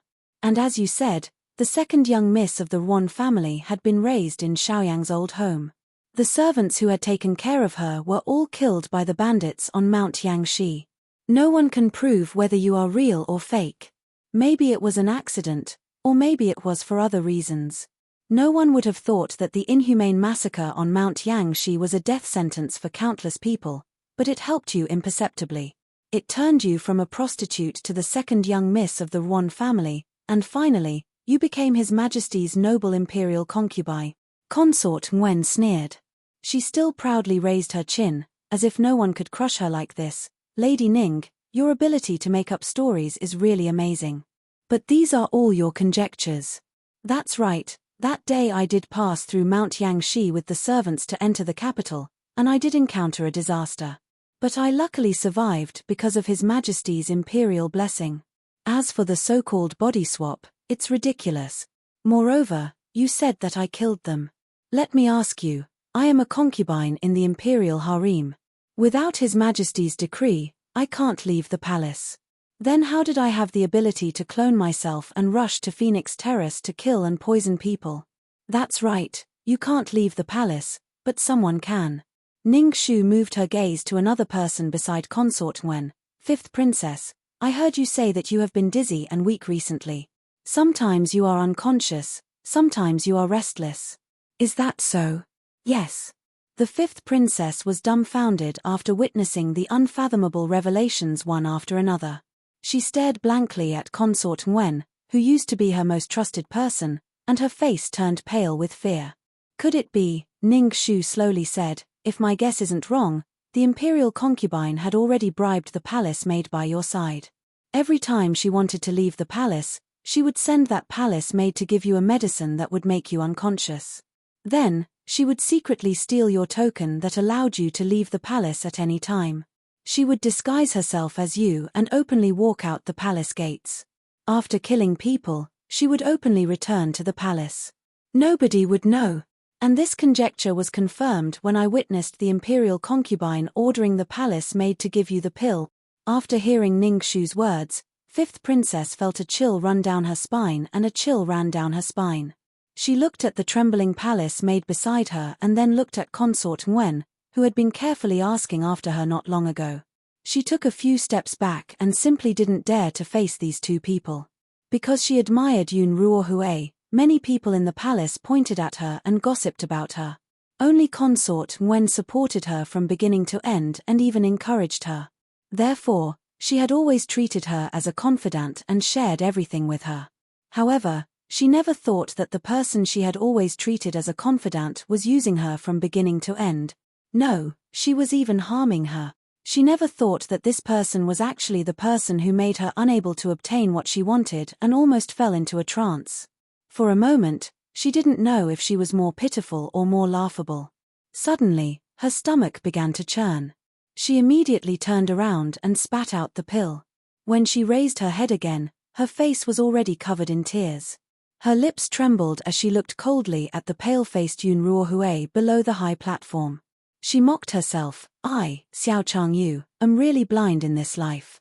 Then, she raised her hand and fiercely slapped herself.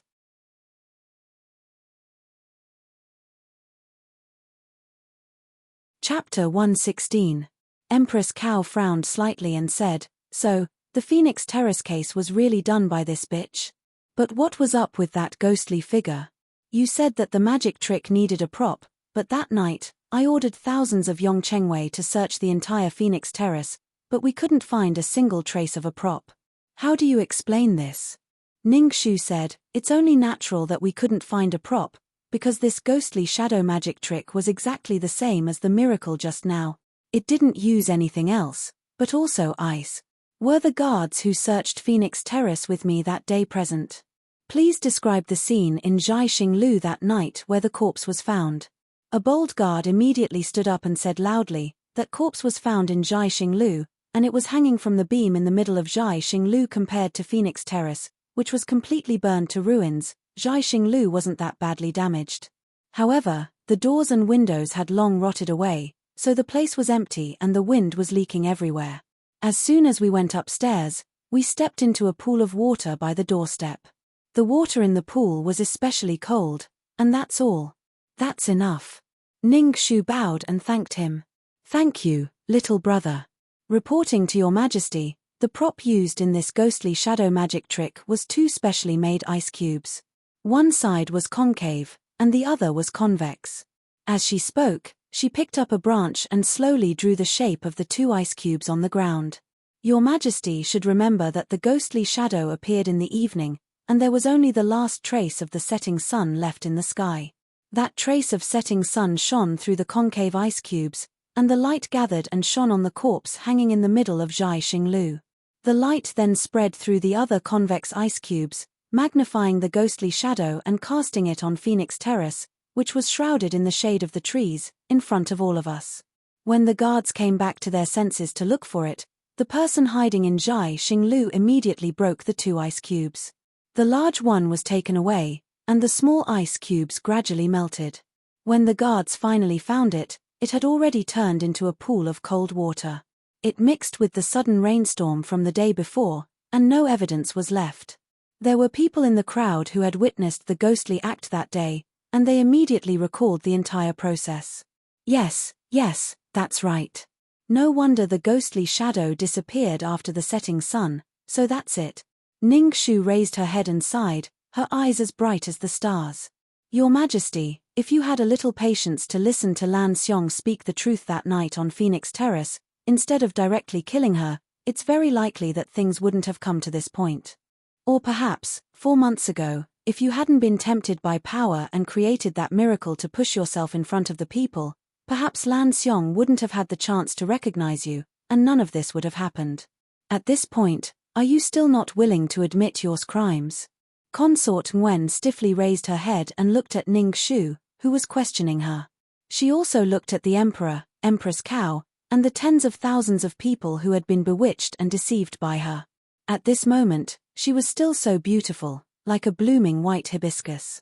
But at the peak of its blooming, it was withering and rotting. She suddenly remembered 4 months ago, when the Buddha's light appeared, and the tens of thousands of people bowed to her. She also remembered how the Emperor had taken her hand in surprise and joy, and promoted her to consort on the spot. Step by step, she became consort. Only 1 step. In the end, only 1 step was left. A shocking series of major cases caused by a lowly courtesan on a pleasure boat ended with the collapse of the 3rd prince and Consort Nguyen. Because Consort Nguyen was pregnant with an imperial child, the Emperor didn't immediately execute her. Instead, he banished her to the cold palace, waiting for her to give birth to a prince before dealing with her. But everyone knew that Consort Nguyen's reputation had completely collapsed. The entire imperial palace suffered a great purge. The hundreds of palace servants and eunuchs in Consort Nguyen's Qinghua palace were all wiped out. Because of their negligence, the Ruan family was all banished to the border, never to return to the capital. As for Yun Ruohui, because he knew the truth, he didn't report it and was sent to prison to await his punishment. The April wind was warm everywhere, like the most tender stamen in a cluster of flower petals. It gently tickled the tips of the leaves, the blue ripples in the imperial garden, and the corners of the golden and glazed roof tiles. But for some reason, when it blew to the cold palace, it suddenly froze and became austere. In the empty cold palace, there wasn't a single palace servant. Only Consort Ngwen was still wearing the golden and pink robe embroidered with white hibiscus. She sat in front of a bronze mirror and drew her eyebrows, each stroke meticulously. As she drew, she looked at Ning Shu in the bronze mirror and said softly, "Ning Shu, if I knew you were so smart, I would have given you a cup of poisoned wine the day you entered the palace, to prevent future troubles. That way, I wouldn't have fallen into this situation."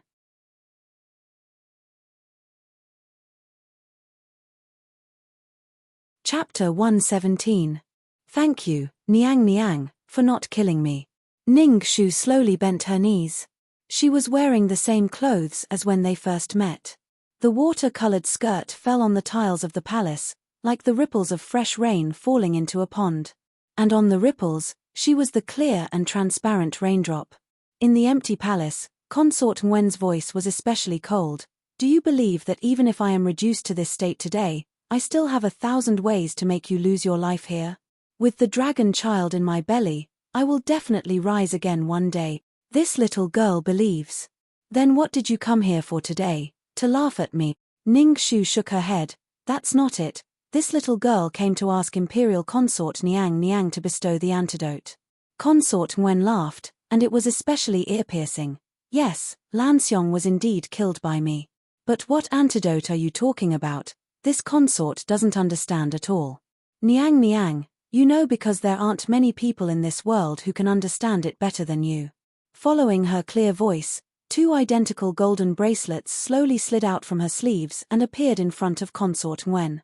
"Several days ago, you sent people to burn the pleasure boat on Moon Embracing Lake, causing this golden bracelet to sink to the bottom of the lake. At that time, a trace of doubt appeared in my heart. What kind of secret was hidden in this golden bracelet that made you so fearful? Thus, I secretly ordered people to fish it out, but there was only one golden bracelet, so I still couldn't understand its secret. It wasn't until I found the second one on Niinu's corpse that I finally solved the mystery." Her 10 fingers nimbly moved, connecting the 2 seemingly ordinary bracelets together. Then, with a click, a jade tablet suddenly popped out from the connected bracelets. And that incomparably exquisite jade tablet actually had the word Jew engraved on it. When she saw that word, noble Consort Wan's impeccable expression, even when she admitted her guilt, suddenly cracked inch by inch. She completely collapsed. "Take it away. Take it away. I don't want to see it. I don't want to see it ever again." Ning Shu only had her suspicions before she came, but now that she saw Consort Ngwen's expression, she knew that her guess was right. The character Ju was Empress Ju's character. Consort Ngwen covered her face in embarrassment. Tears flowed uncontrollably through the gaps between her fingers. Her whole body was trembling, like a delicate flower that was mercilessly snapped by the wind and rain.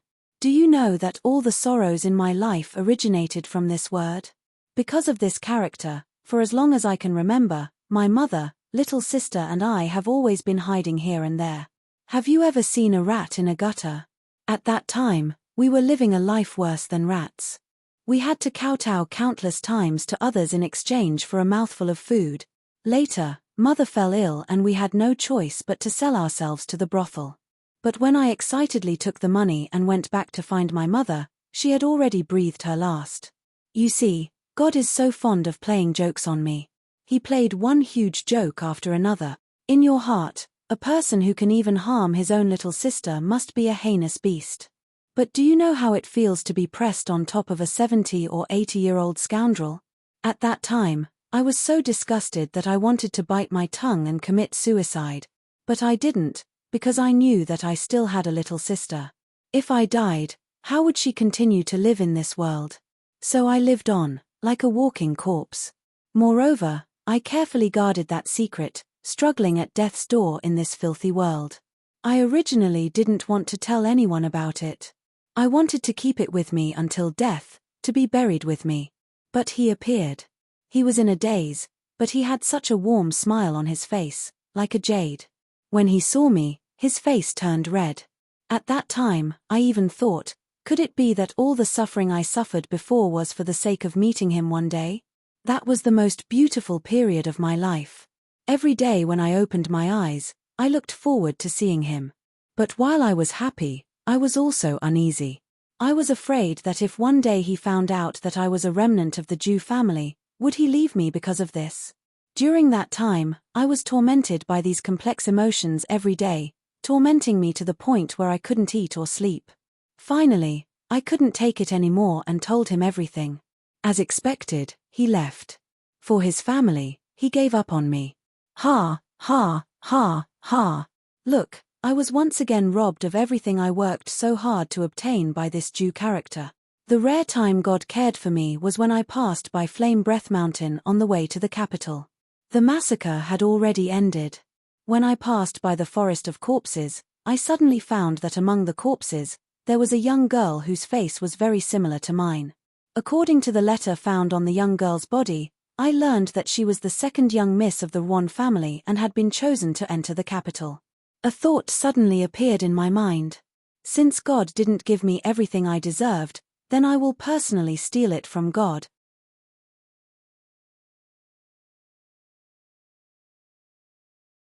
Chapter 118. Ning Shu already had a rough idea of what happened next. She didn't need to say anything. Looking at that beautiful yet pale face, Ning Shu didn't know whether to hate her or pity her, so, you chose Phoenix Terrace as the location. Yes. Why didn't I choose that place? I wanted to choose that place, the place that caused my Jew family to fall from the ninth heaven to hell. Not only did I want to choose that place, I also wanted to make the plum blossom kiss appear in the world and make it look like a vengeful spirit was causing trouble. I wanted everyone who harmed my Jew family to be in fear. I wanted to see them live in fear until they finally kneel and beg me, treating me as the only Guanyin Bodhisattva who could save them. How satisfying. How satisfying. Looking at Consort Nguyen who had sunk into paranoia, Ning Shu pursed her lips and said, "Then when you stabbed Niinu with the dagger, didn't you hesitate?" As if she had been slapped in the face, Consort Nguyen opened her mouth but didn't say anything for a long time. After a long time, she turned her head and hoarsely said, "In the past, I sacrificed myself for her. Now that I want her to repay me, what's wrong with that? Do you think I'm scary? What do you know? Everything I did was to restore my Jew family's glory." She desperately tried to find an excuse for herself. I didn't really want to kill her, but I had no choice. I really had no choice.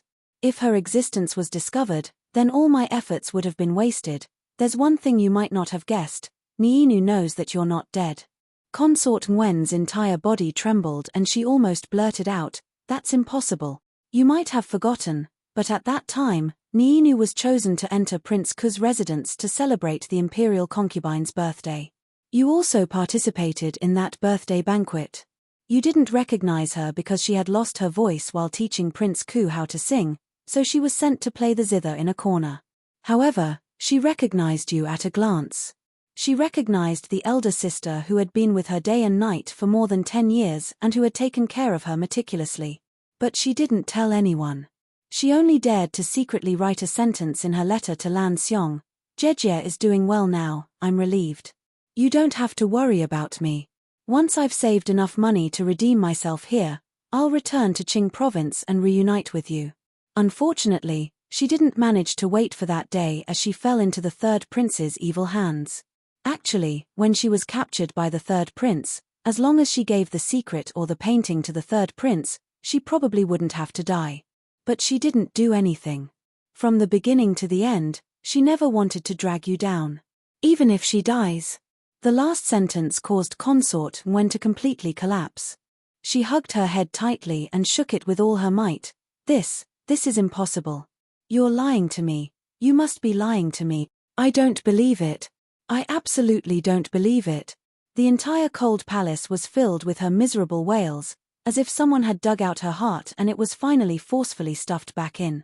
The 7 emotions and 6 desires that belonged to humans completely crushed her in an instant. She suddenly remembered 4 years ago, during the blooming season of the Devil's Snare flower. She and Niinu sat on the swing while he painted for them not far away. That girl had just grown up, but she had already learned how to tease people. She giggled as she leaned into her ear and said, "Jejie, when you get married to young Master Yun in the future, I'll be your dowry maid." She was embarrassed and angry as she rebuked, "You wretched girl, how old are you? Do you know what marriage is? That girl giggled and made funny faces at her. Haha, I don't care, I don't care. In any case, I'll be your burden for the rest of my life. However, in the end, she had still lost her little burden. It wasn't until a long time later that her cries gradually stopped. Her voice had long been hoarse like a living dead. She clutched her chest tightly and paused between each word with incomparable difficulty and guilt. When Niinu died, was it painful? Ning Shu said softly, it was painful. After she was cruelly tortured by the third prince, her entire body was cut hundreds of times. The tendons in her hands and legs were all severed. In the end, she died of blood loss. But it wasn't that painful because at least she didn't die in the hands of her most beloved sister.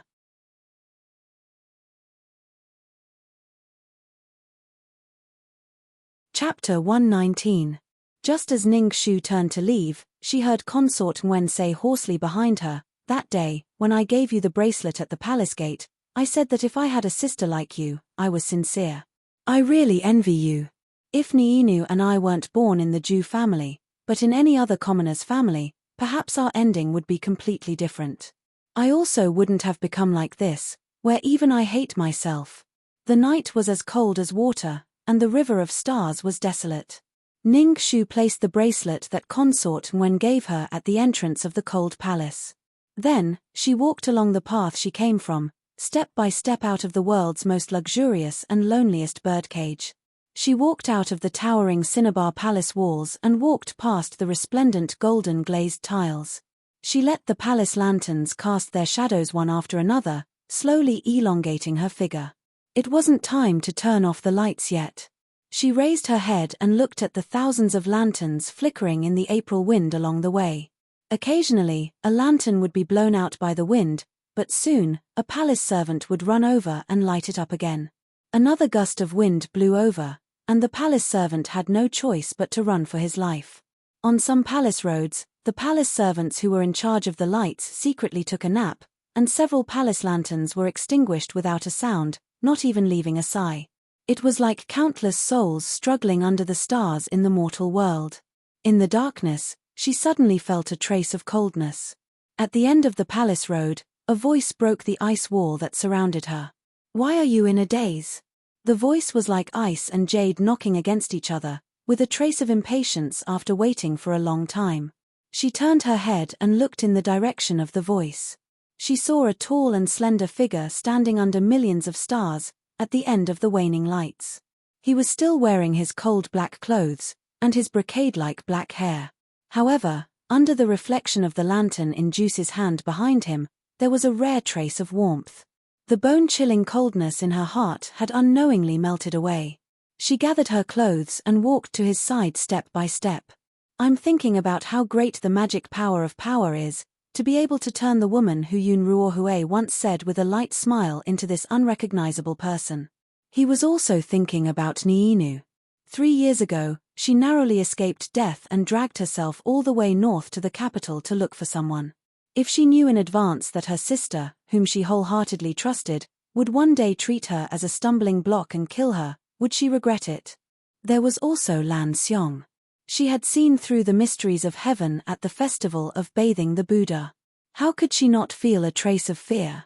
But she still tried with a glimmer of hope. When she received the news, she couldn't wait a moment to rush to Phoenix Terrace for the appointment. How excited and hopeful must she have been? But before she could say a word, a dagger pierced through her heart. How would she feel at that time? The most difficult thing to understand in this world is the human heart. Niinu and Lan Xiong had both died to protect the people most important to them. It could be said that they got what they asked for. As for Consort Wen, even though she didn't die, she will spend the rest of her life in regret. For her, this might be the best punishment. He said calmly, "What did she say about the plum blossom kiss?" "She said she would give me an answer in 3 days. Xiaoho Qing nodded casually and said, "Then let's go."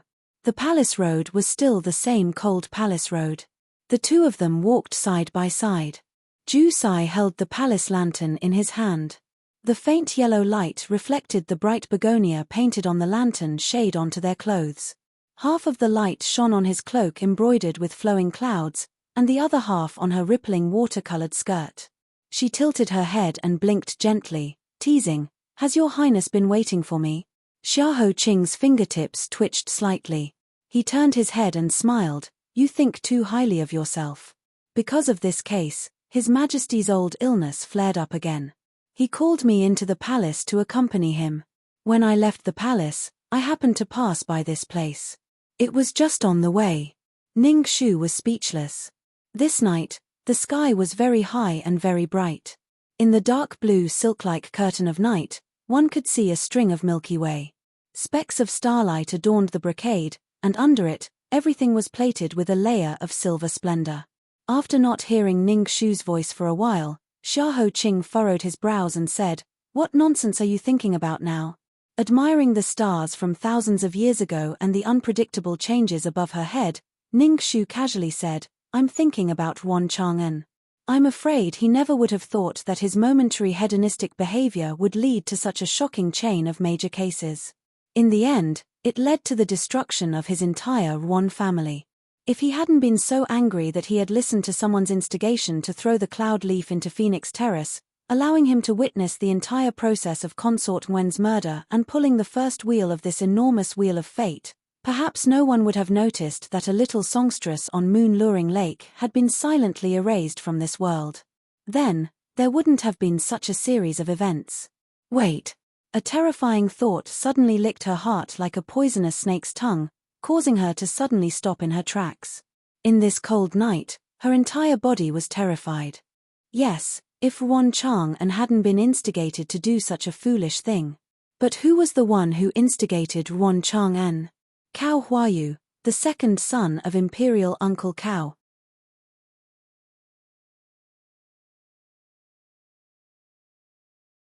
Chapter 120.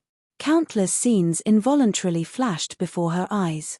From the very beginning in the Phoenix Algae Palace, Empress Cao's flickering eyes flowed with deep thought. In front of Phoenix Terrace, Empress Cao bent down and whispered in her ear, "I don't accept the theory that ghosts are causing mischief. Someone must be causing mischief to my court." In the end, when the case was concluded and the 300,000 people respectfully sent the Empress back to the palace, Empress Cao lowered her head and gave her a rare and mysterious smile of praise as she passed by her. "You really didn't disappoint this Empress. Don't worry, this Empress will protect your life." This terrifying thought made Ning Shu uncontrollably tremble.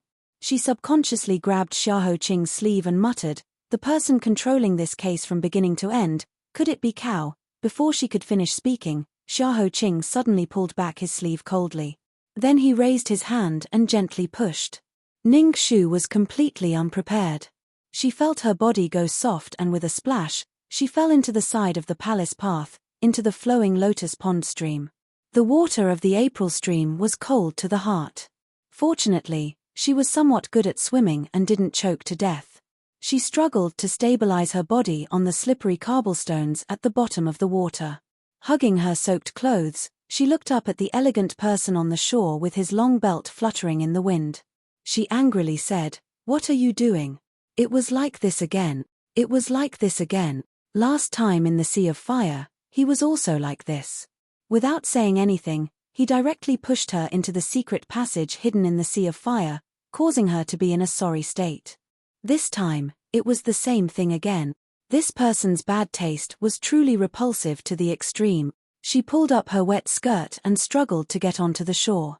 Just as she was about to argue with him, she heard a series of even footsteps slowly approaching from the distance. Ning Shu immediately looked in the direction of the voice and saw at the end of the serene palace path, 16 palace lanterns clustered around a phoenix chariot in the center that looked like a blooming phoenix. It was slowly approaching her. Empress Cao, who was reclining on the phoenix sedan, still had that perfect and graceful smile on her face. Seeing Ning Shu's drenched body, she was slightly startled and sighed, "Child, why are you so drenched? You're too rash. Although it's already late spring, it's still cold at night. Immediately come back with me and change into clean clothes to avoid catching a cold." Like a loving elder looking at his mischievous junior, he wanted to blame him but couldn't bear to do so. In the end, he could only sigh helplessly. But the more she acted like this, the more Ning Shu was terrified. The chill that had just been interrupted once again rushed to her back. Ning Shu immediately knelt down and said, "This little girl greets the Empress." Reporting to Nyang, this little girl accidentally slipped and fell into the lotus stream. However, this little girl's body has been warm since childhood, so it's not a big deal to get wet. Many thanks for Nyang's care. She didn't know if it was because the night in the palace was too cold, or if the water in the palace was too cold, but the bone-chilling coldness seeped into each of her blood vessels. She did her best to keep herself calm.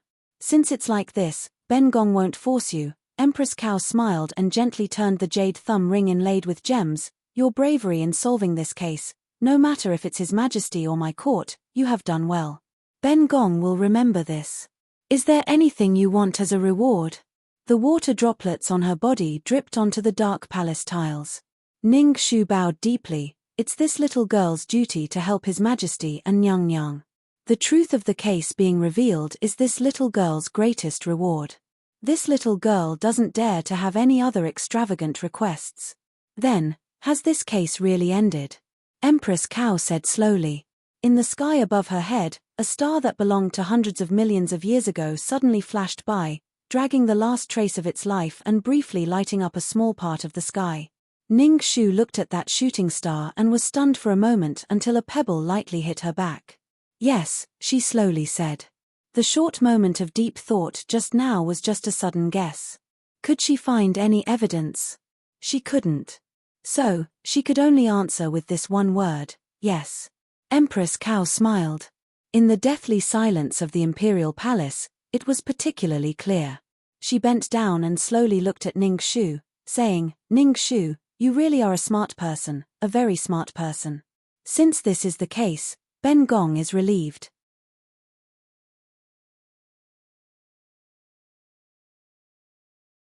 Chapter 121. It wasn't until the Empress's phoenix carriage slowly disappeared into the serene palace garden with high walls that Ning Shu felt her legs go numb. She couldn't use any strength. A jade-white hand reached out from the side and landed in front of her. Ning Shu froze for a moment before raising her hand to take it. Because of his old illness, his body temperature was lower than normal people's, and so was his hand. But at this time, her entire body was cold. This slightly cold hand was the only warmth she could feel in this 1,000 palaces and 10,000 halls, hundreds of feet of dangerous buildings. The strength she had just lost gradually came back. Using the strength of that hand, she finally stood up from the ground. The two hands held each other for a short moment before quickly letting go. Ning Shu sobbed for a moment before saying in embarrassment, "Thank you, Your Highness." Although this person was not honest, he had saved her life, hadn't he? Before she could finish her last word, she saw him hold the hand that had just held her in the air for a long time. He pursed his lips deeply and then said to Ju Sai, "Give me the handkerchief." Ju Sai immediately offered the handkerchief. Xiahou Qing took it and in front of her, began to carefully wipe the hand that had held her hand from the palm to the back of the hand, and then to each finger. He didn't even let go of a single line on the palm. A spark flew to her heart. Ning Shu immediately became angry. She took a deep breath and was about to insult him. "If Your Highness feels that your jade hand has been sullied by my daughter, there's no need to wipe it. It's better to just chop it clean." A thick black cloak flew towards her head. The faint fragrance of Du Heng carried a certain person's unique warmth. It entered her nose and then covered her entire body. The owner of the cloak wiped his hand clean and was finally willing to be distracted. He casually said to her, "No need to thank me. Remember, if you get sick from the cold, don't ask me for medical expenses." He continued to walk towards the palace gates with Ju Sai's support. With difficulty, she poked her head out of the cloak and looked at the person's tall and slender back under the moonlight. Ning Shu was angry, but she suddenly laughed. This person. It really was, that cloak was really too big for her. She held it tightly, but it still dragged on the ground. She had to be careful not to trip over the tail of the cloak. When she finally stepped out of the palace gate, Forsythia, who had been waiting for a long time, immediately greeted her. When she saw that her hair was wet and her body was dripping with water, she was shocked. "Miss, what happened to you?" She was draped in a black cloak that did not fit her at all. Again. Taking a closer look, the black cloak looked somewhat familiar. Why did it look more and more like His Highness the Crown Prince? She was completely confused. However, the young Miss's health was more important. She hurriedly said, "Young Miss, there is a set of spare clothes in the carriage. You should quickly get into the carriage and change. What if you catch a cold? By the way, I haven't put away the hand warmer for winter. Where did I put it? I have to find it quickly and cover it up for you. I remember that there is also a thick fox fur coat in the carriage." Seeing that Forsythia was so flustered that she was spinning like a top, Ning Shu was speechless. She smiled and said, "It's no big deal. It's just a bit of water. I'll be fine after taking a hot bath back home. How can I be so delicate?" Then, she sneezed. Achoo! She was sick. She had been sick for 3 days. During these 3 days, several major events had happened. The first was that Yun Ruohui had committed suicide in prison. Before he died, he used his blood to write the word regret on the wall. Ning Shu woke up from her illness and immediately handed over a token to the palace and rushed to the cold palace. However, she was still a step too late. Consort Nguyen's corpse was already lying on the cold floor of the cold palace. Just like Lan Xiong, who had died on Phoenix Terrace, a dagger had been pierced through her heart. The blood that gushed out dyed her gold robe embroidered with white hibiscus red. It looked like a wedding robe that had been dyed in a hurry and hadn't been made yet. She clearly remembered that not long ago, this beautiful and ambitious woman had said in her ear, "With the dragon child in my belly, I will definitely make a comeback." But she was dead. She was dead. The coroner from the Gyeonggi Prefecture, the Supreme Court, and the Ministry of Justice confirmed that she had committed suicide. No one knew if she had heard the news of Yun Ruohui's suicide and chose to end her life in grief.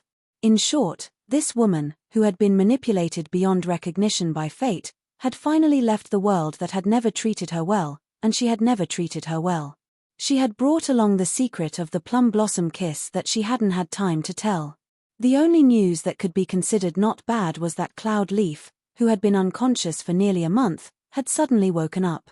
The 4-petaled plum blossom on her neck had disappeared without a trace overnight. She had lost her memory and didn't know anything. Just as Empress Cao had requested, this case had truly come to an end.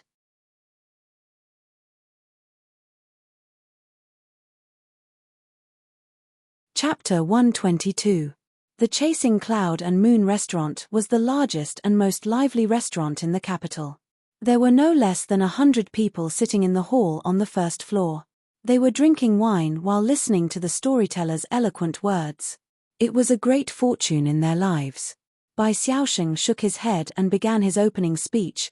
"Who are the young talents in this world?" Then I have to mention those 3. In the past 10 years, the 3 of them used their talents to shock the world and made countless students look up to them. They are Prince Ku and Xiao Minglan from 16 years ago. They were proficient in both literature and martial arts. They were valiant and heroic. They could be said to be the 4 masters of horse riding, archery, painting, and calligraphy.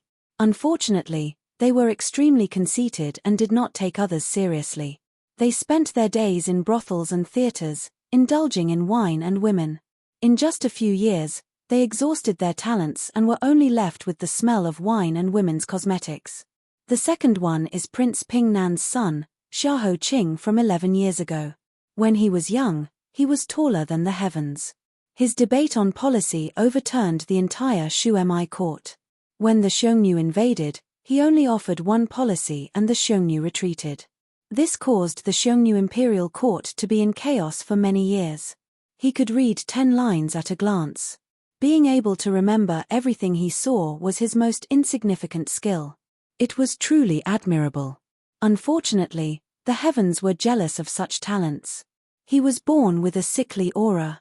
When he was 10 years old, he was suddenly infected with a strange poison. Later, his illness became more severe and he was bedridden. Last year, he became blind. This white crane's wings could be considered completely broken. Hearing this, the audience could not help but sigh. Someone asked, "What about the last one?"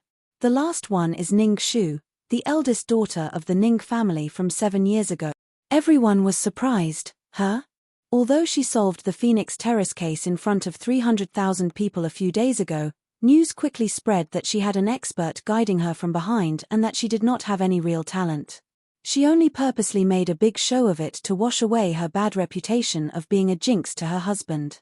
This news spread like wildfire and gradually spread throughout the entire capital. From the beginning to the end, Lady Ning did not stand out to refute. Was this not a guilty conscience? But then they heard Bai Xiaosheng's clap of the bamboo clapper. Everybody was shocked. Exactly. As for Lady Ning, she started learning at the age of 2 and showed an unusual precocious intelligence at the age of 4. As long as she had seen someone or touched something, she could pick it out of 1,000 after a few months. At the age of 5, she helped the Empress in the palace to solve the case of the Phoenix hairpin theft. At the age of 6, she was chosen by the female Zhuge Huiqi to be her last disciple. But later, when he was 10 years old, a crazy Taoist suddenly gave him the curse of 9 generations. Since then, his situation had been deteriorating. Everyone knew what happened after that. Now, the whole world called her Great Yu's first female general who jinxes her husband, and no one remembered her past glory. Until the Phoenix Terrace case a few days ago.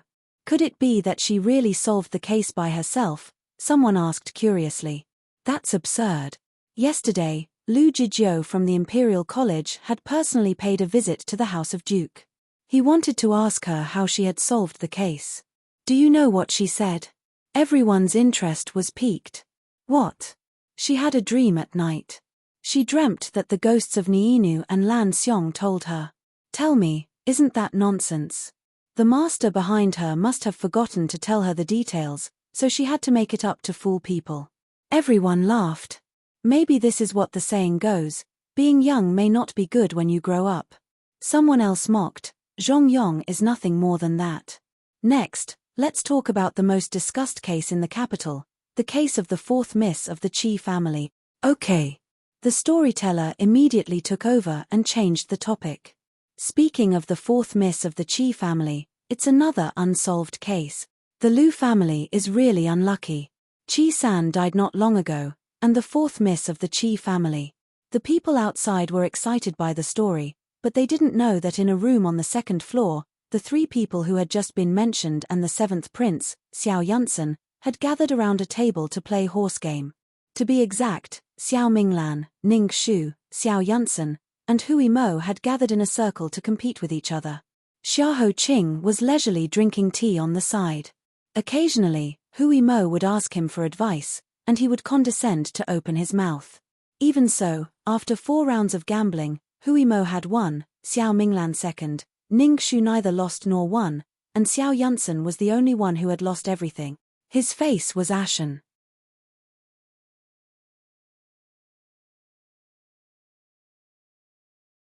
Chapter 123.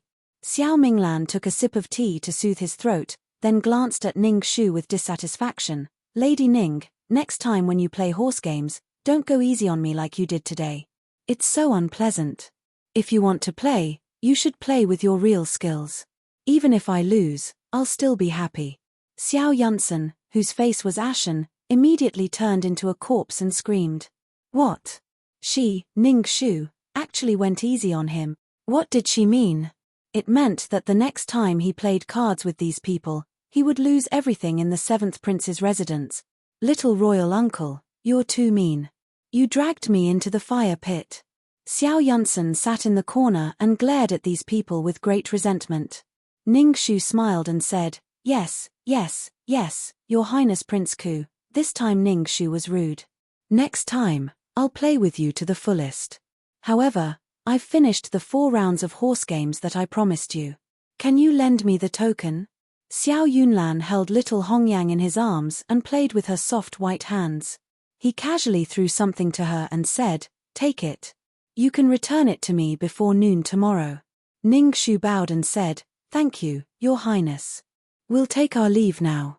Xiao Yunlan waved his hand and hugged his little Hongyang as he leisurely listened to his precious opera singer sing. Ning Xu stood up and left. Xiao Qing was a step behind and called Hui Mo. Hui Mo immediately understood and gave the thick stack of banknotes to Xiao Yunsen. Xiao Yunsen's eyes lit up. He immediately put the banknotes back into his arms and ran to Xiao Qing. You're so righteous. Prince Xiaoho, you're my good brother from now on. Ha ha ha ha. Come, let me send you off. He raised his hand to pat Xiaoho Qing's shoulder, but Xiaoho Qing stepped back and said, Your Highness, you're too polite. Xiao Yunsan didn't mind and happily sent Xiaoho Qing and Ning Shu out of the chasing clouds and moon chasing pavilion. Back in the pavilion, Bai Xiaosheng was still talking. He talked for a while about Qi Juanyu's case and continued to talk about Ning Shu. After listening for a while, Xiao Yunsan smacked his lips and walked back to the second floor. He said in confusion, Little Royal Uncle, the case at Phoenix Terrace was solved by Ning Shu herself. Why didn't she come out to clarify it? But instead, she made up her own story and spread the rumor.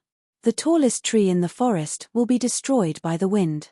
Xiao Minglan held little Hong Yang's hand and drank a small mouthful of warm wine.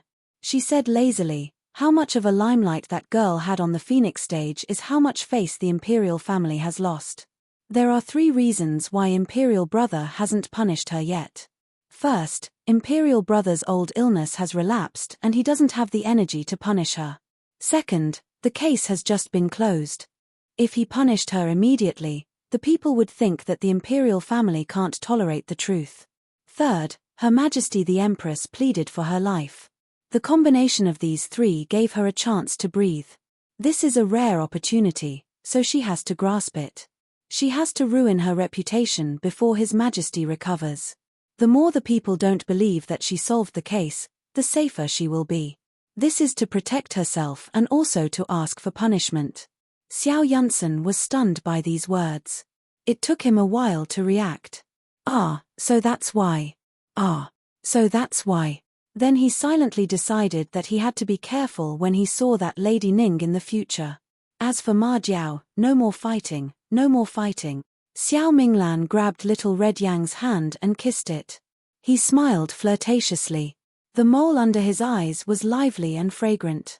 That girl is very clever. And that Xiaoho Qing was also not someone easy to deal with. These 2 people who had nothing to do with each other had coincidentally come together. Sometimes, the heavens were very interesting, weren't they?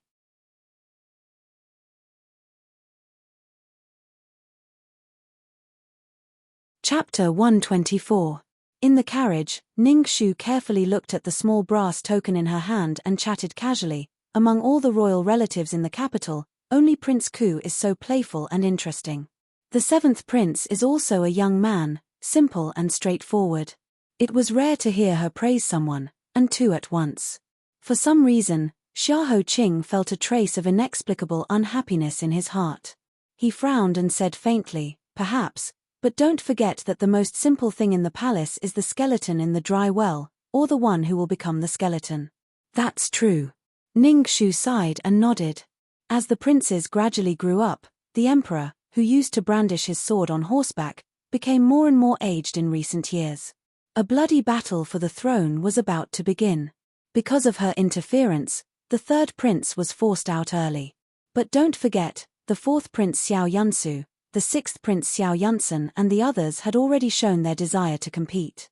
Even the youngest, the 14th prince, was already 10 years old.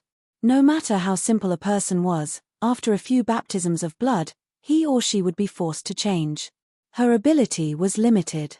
In this life, she only wanted a pair of white hands to protect her, the Duke Ning, peacefully.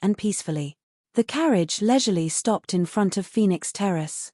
Ning Shu and Hui Mo finished dressing up, jumped off the carriage and showed the token to the guard. Consort Nguyen died in a hurry, and the cause of her death was extremely dishonorable, which made the emperor extremely disgusted.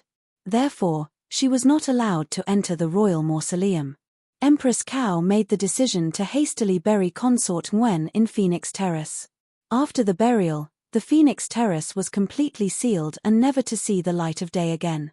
This matter was handed over to Prince Ku, Xiao Minglan, who had an idle position in the Ministry of Rites for many years. This was the reason why the card game in the Chasing Cloud and Moon Chasing Tower was held. When the patrolling guards saw Prince Ku's token, they immediately let the 2 go. In less than an hour, the 2 returned with a message: the cut is slightly to the right, the wound is slightly hooked downwards, the degree of the cut is from deep to shallow, consistent with the characteristics of suicide. Consort Wen should have killed herself. Other than that, there are no other clues. These days, I have been thinking about a few questions. First, why did she commit suicide? I heard with my own ears that night a few days ago, she said, "With the dragon in my belly, I will be able to rise again." But in the blink of an eye, only 2 days had passed before she committed suicide. Was it really for Yun Ruohui? Or was there another reason why she had to die? Second, how was the cloud leaf's poison cured? This poison was inexplicable, and the antidote was also silent. What was the mystery? Third, where did the plum blossom kiss in Consort Wen's hand come from? She is indeed a descendant of the Zhu family, but if she had the plum blossom kiss in her hand since she was young, she should have taken it out and poisoned it to death when she was at her wit's end and was humiliated by those old and rich gentry. She should not have waited until now to let it appear. Xiahou Qing said, "So, you suspect that there is another person buried deep in this case?" Ning Xu nodded. Her soft and slender fingertips randomly drew on the small table in front of her. Empress Cow? It shouldn't be. The person who gave Consort Wen the poison must be someone she trusted. Empress Cow and her were like fire and water, especially after Consort Wen was pregnant with the dragon's child. There were even rumors in the palace that His Majesty wanted to change the Empress. Therefore, if it was given by Empress Cow or someone close to her, Consort Wen would definitely not accept it. Instead, she would be extremely cautious. Then, who could it be? This person hid behind the entire incident and manipulated everyone, while he escaped unscathed and did not leave a single trace. And this person, could it be the person who had been targeting her and Xiahou Qing for many years? Thinking about it, it was simply terrifying. No matter what, the clue of the plum blossom kiss is broken here. She leaned on the small table in front of her and supported her chin with her hand. The word depressed was written all over her snow-white and pretty face. After being busy for several days, just as the dawn was about to appear, a rainstorm suddenly fell and covered the white horizon once again. She could not see the sun. It really made her depressed. Opposite her, Xiahou Qing was still calm and indifferent. However, although Qi Huaijin died, Cloudleaf survived. This means that the plum blossom kiss is not a poison without an antidote. Then, your efforts this time were not in vain. It was clearly a matter of life and death, but he comforted her instead. Ning Xu was stunned for a moment, then smiled and said, "Is your highness praising me?"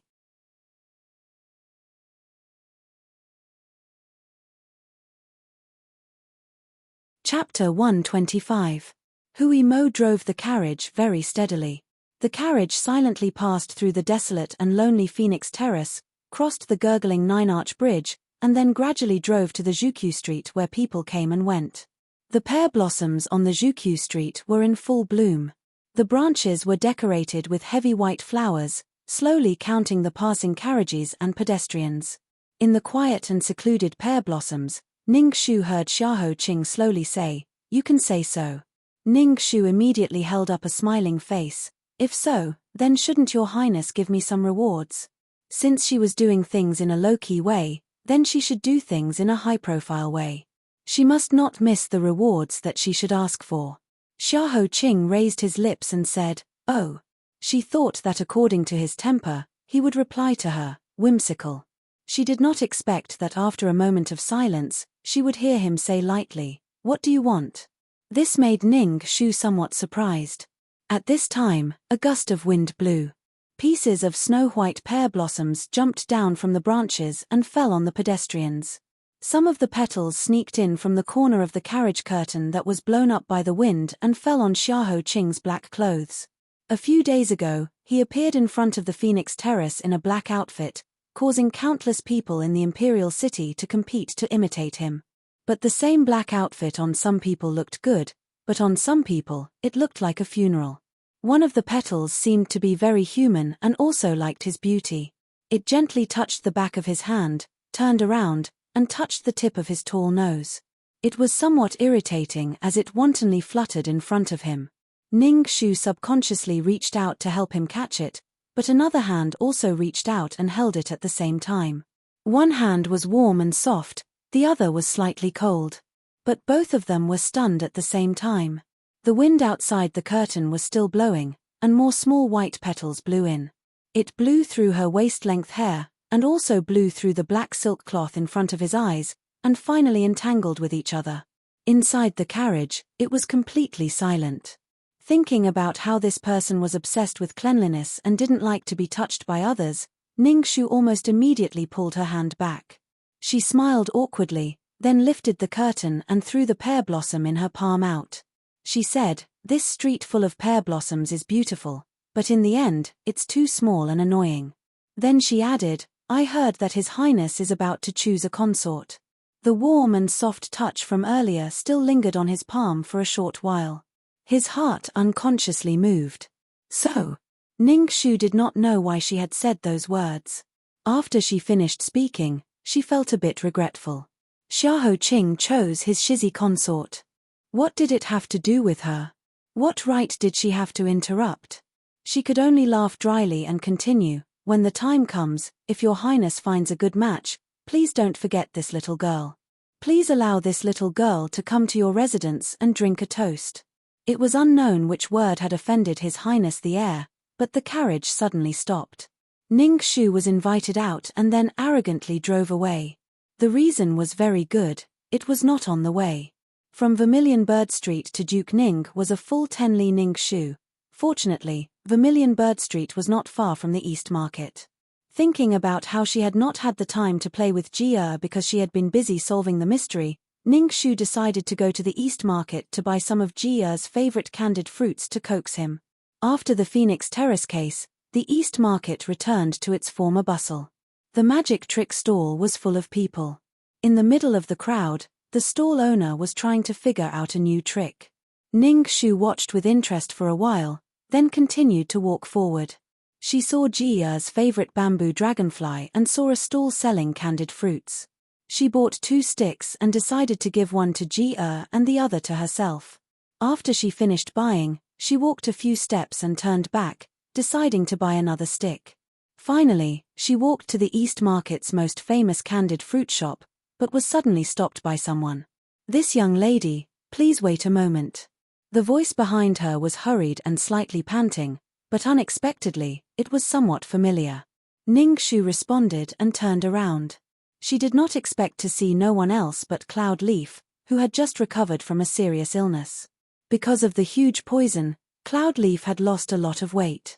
His face was still pale, but his spirit was slowly recovering. "I'm really sorry for being rude, young lady."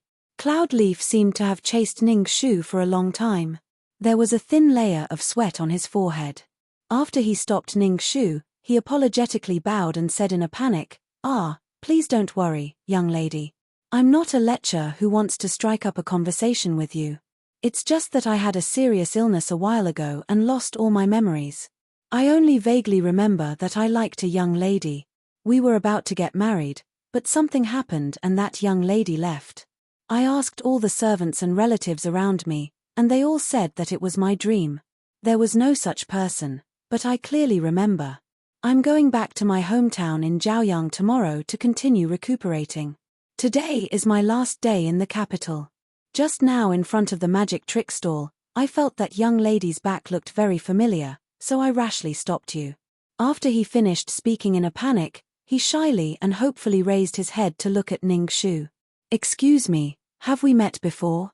His eyes were filled with the same sincerity and straightforwardness as before. Ningxu was startled, and then she slowly bent her knees to greet him. She replied with the most polite and calm smile, "Young master, you've mistaken me for someone else. We've never met before." As if he didn't believe it, Cloud Leaf opened his mouth and asked again, "Really?" Ningxu nodded solemnly, "Yes." Then she turned and walked into the candied fruit shop. Behind her, Cloud Leaf showed an extremely disappointed expression. He stood there and looked at her for a long time until a servant came and dragged him away. "Young master, why are you here? Go back quickly. You're going back to your hometown in Jiaoyang tomorrow. Madam must be very worried that you ran out without permission. If there's anything you want to buy, I'll buy it for you. As for the young lady you're talking about, there really isn't." Cloud Leaf let the servant take him away in a daze. He always felt that he had once loved a young lady deeply. He thought that he could hold hands with that young lady until their hair turned white, but in the end, it was just a big dream. He woke up from the dream. The people in the dream who should have brushed shoulders with each other were destined to brush shoulders with each other.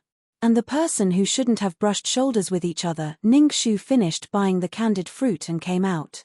She found that her hands were full of things and she couldn't even lift them up. She was worried about whether she should hire a carriage, but where could she hire one in this busy city? Then she saw the carriage that had just left her silently parked not far away. Her eyes lit up and she immediately walked up and lifted the curtain. I guess that your highness wouldn't be so heartless as to leave my daughter behind. My daughter just bought the best candied fruit in the capital and brought one for you. Here, your highness, please condescend to taste it. You're tuning in to the Dreamy Chapters YouTube channel. We're so grateful for your support and don't forget to subscribe to join us on this incredible journey through captivating stories. Your generosity through donations truly makes a world of difference, as it's the primary source of revenue that allows me to expand and enhance this channel for you. Thank you from the bottom of my heart for being a part of this adventure.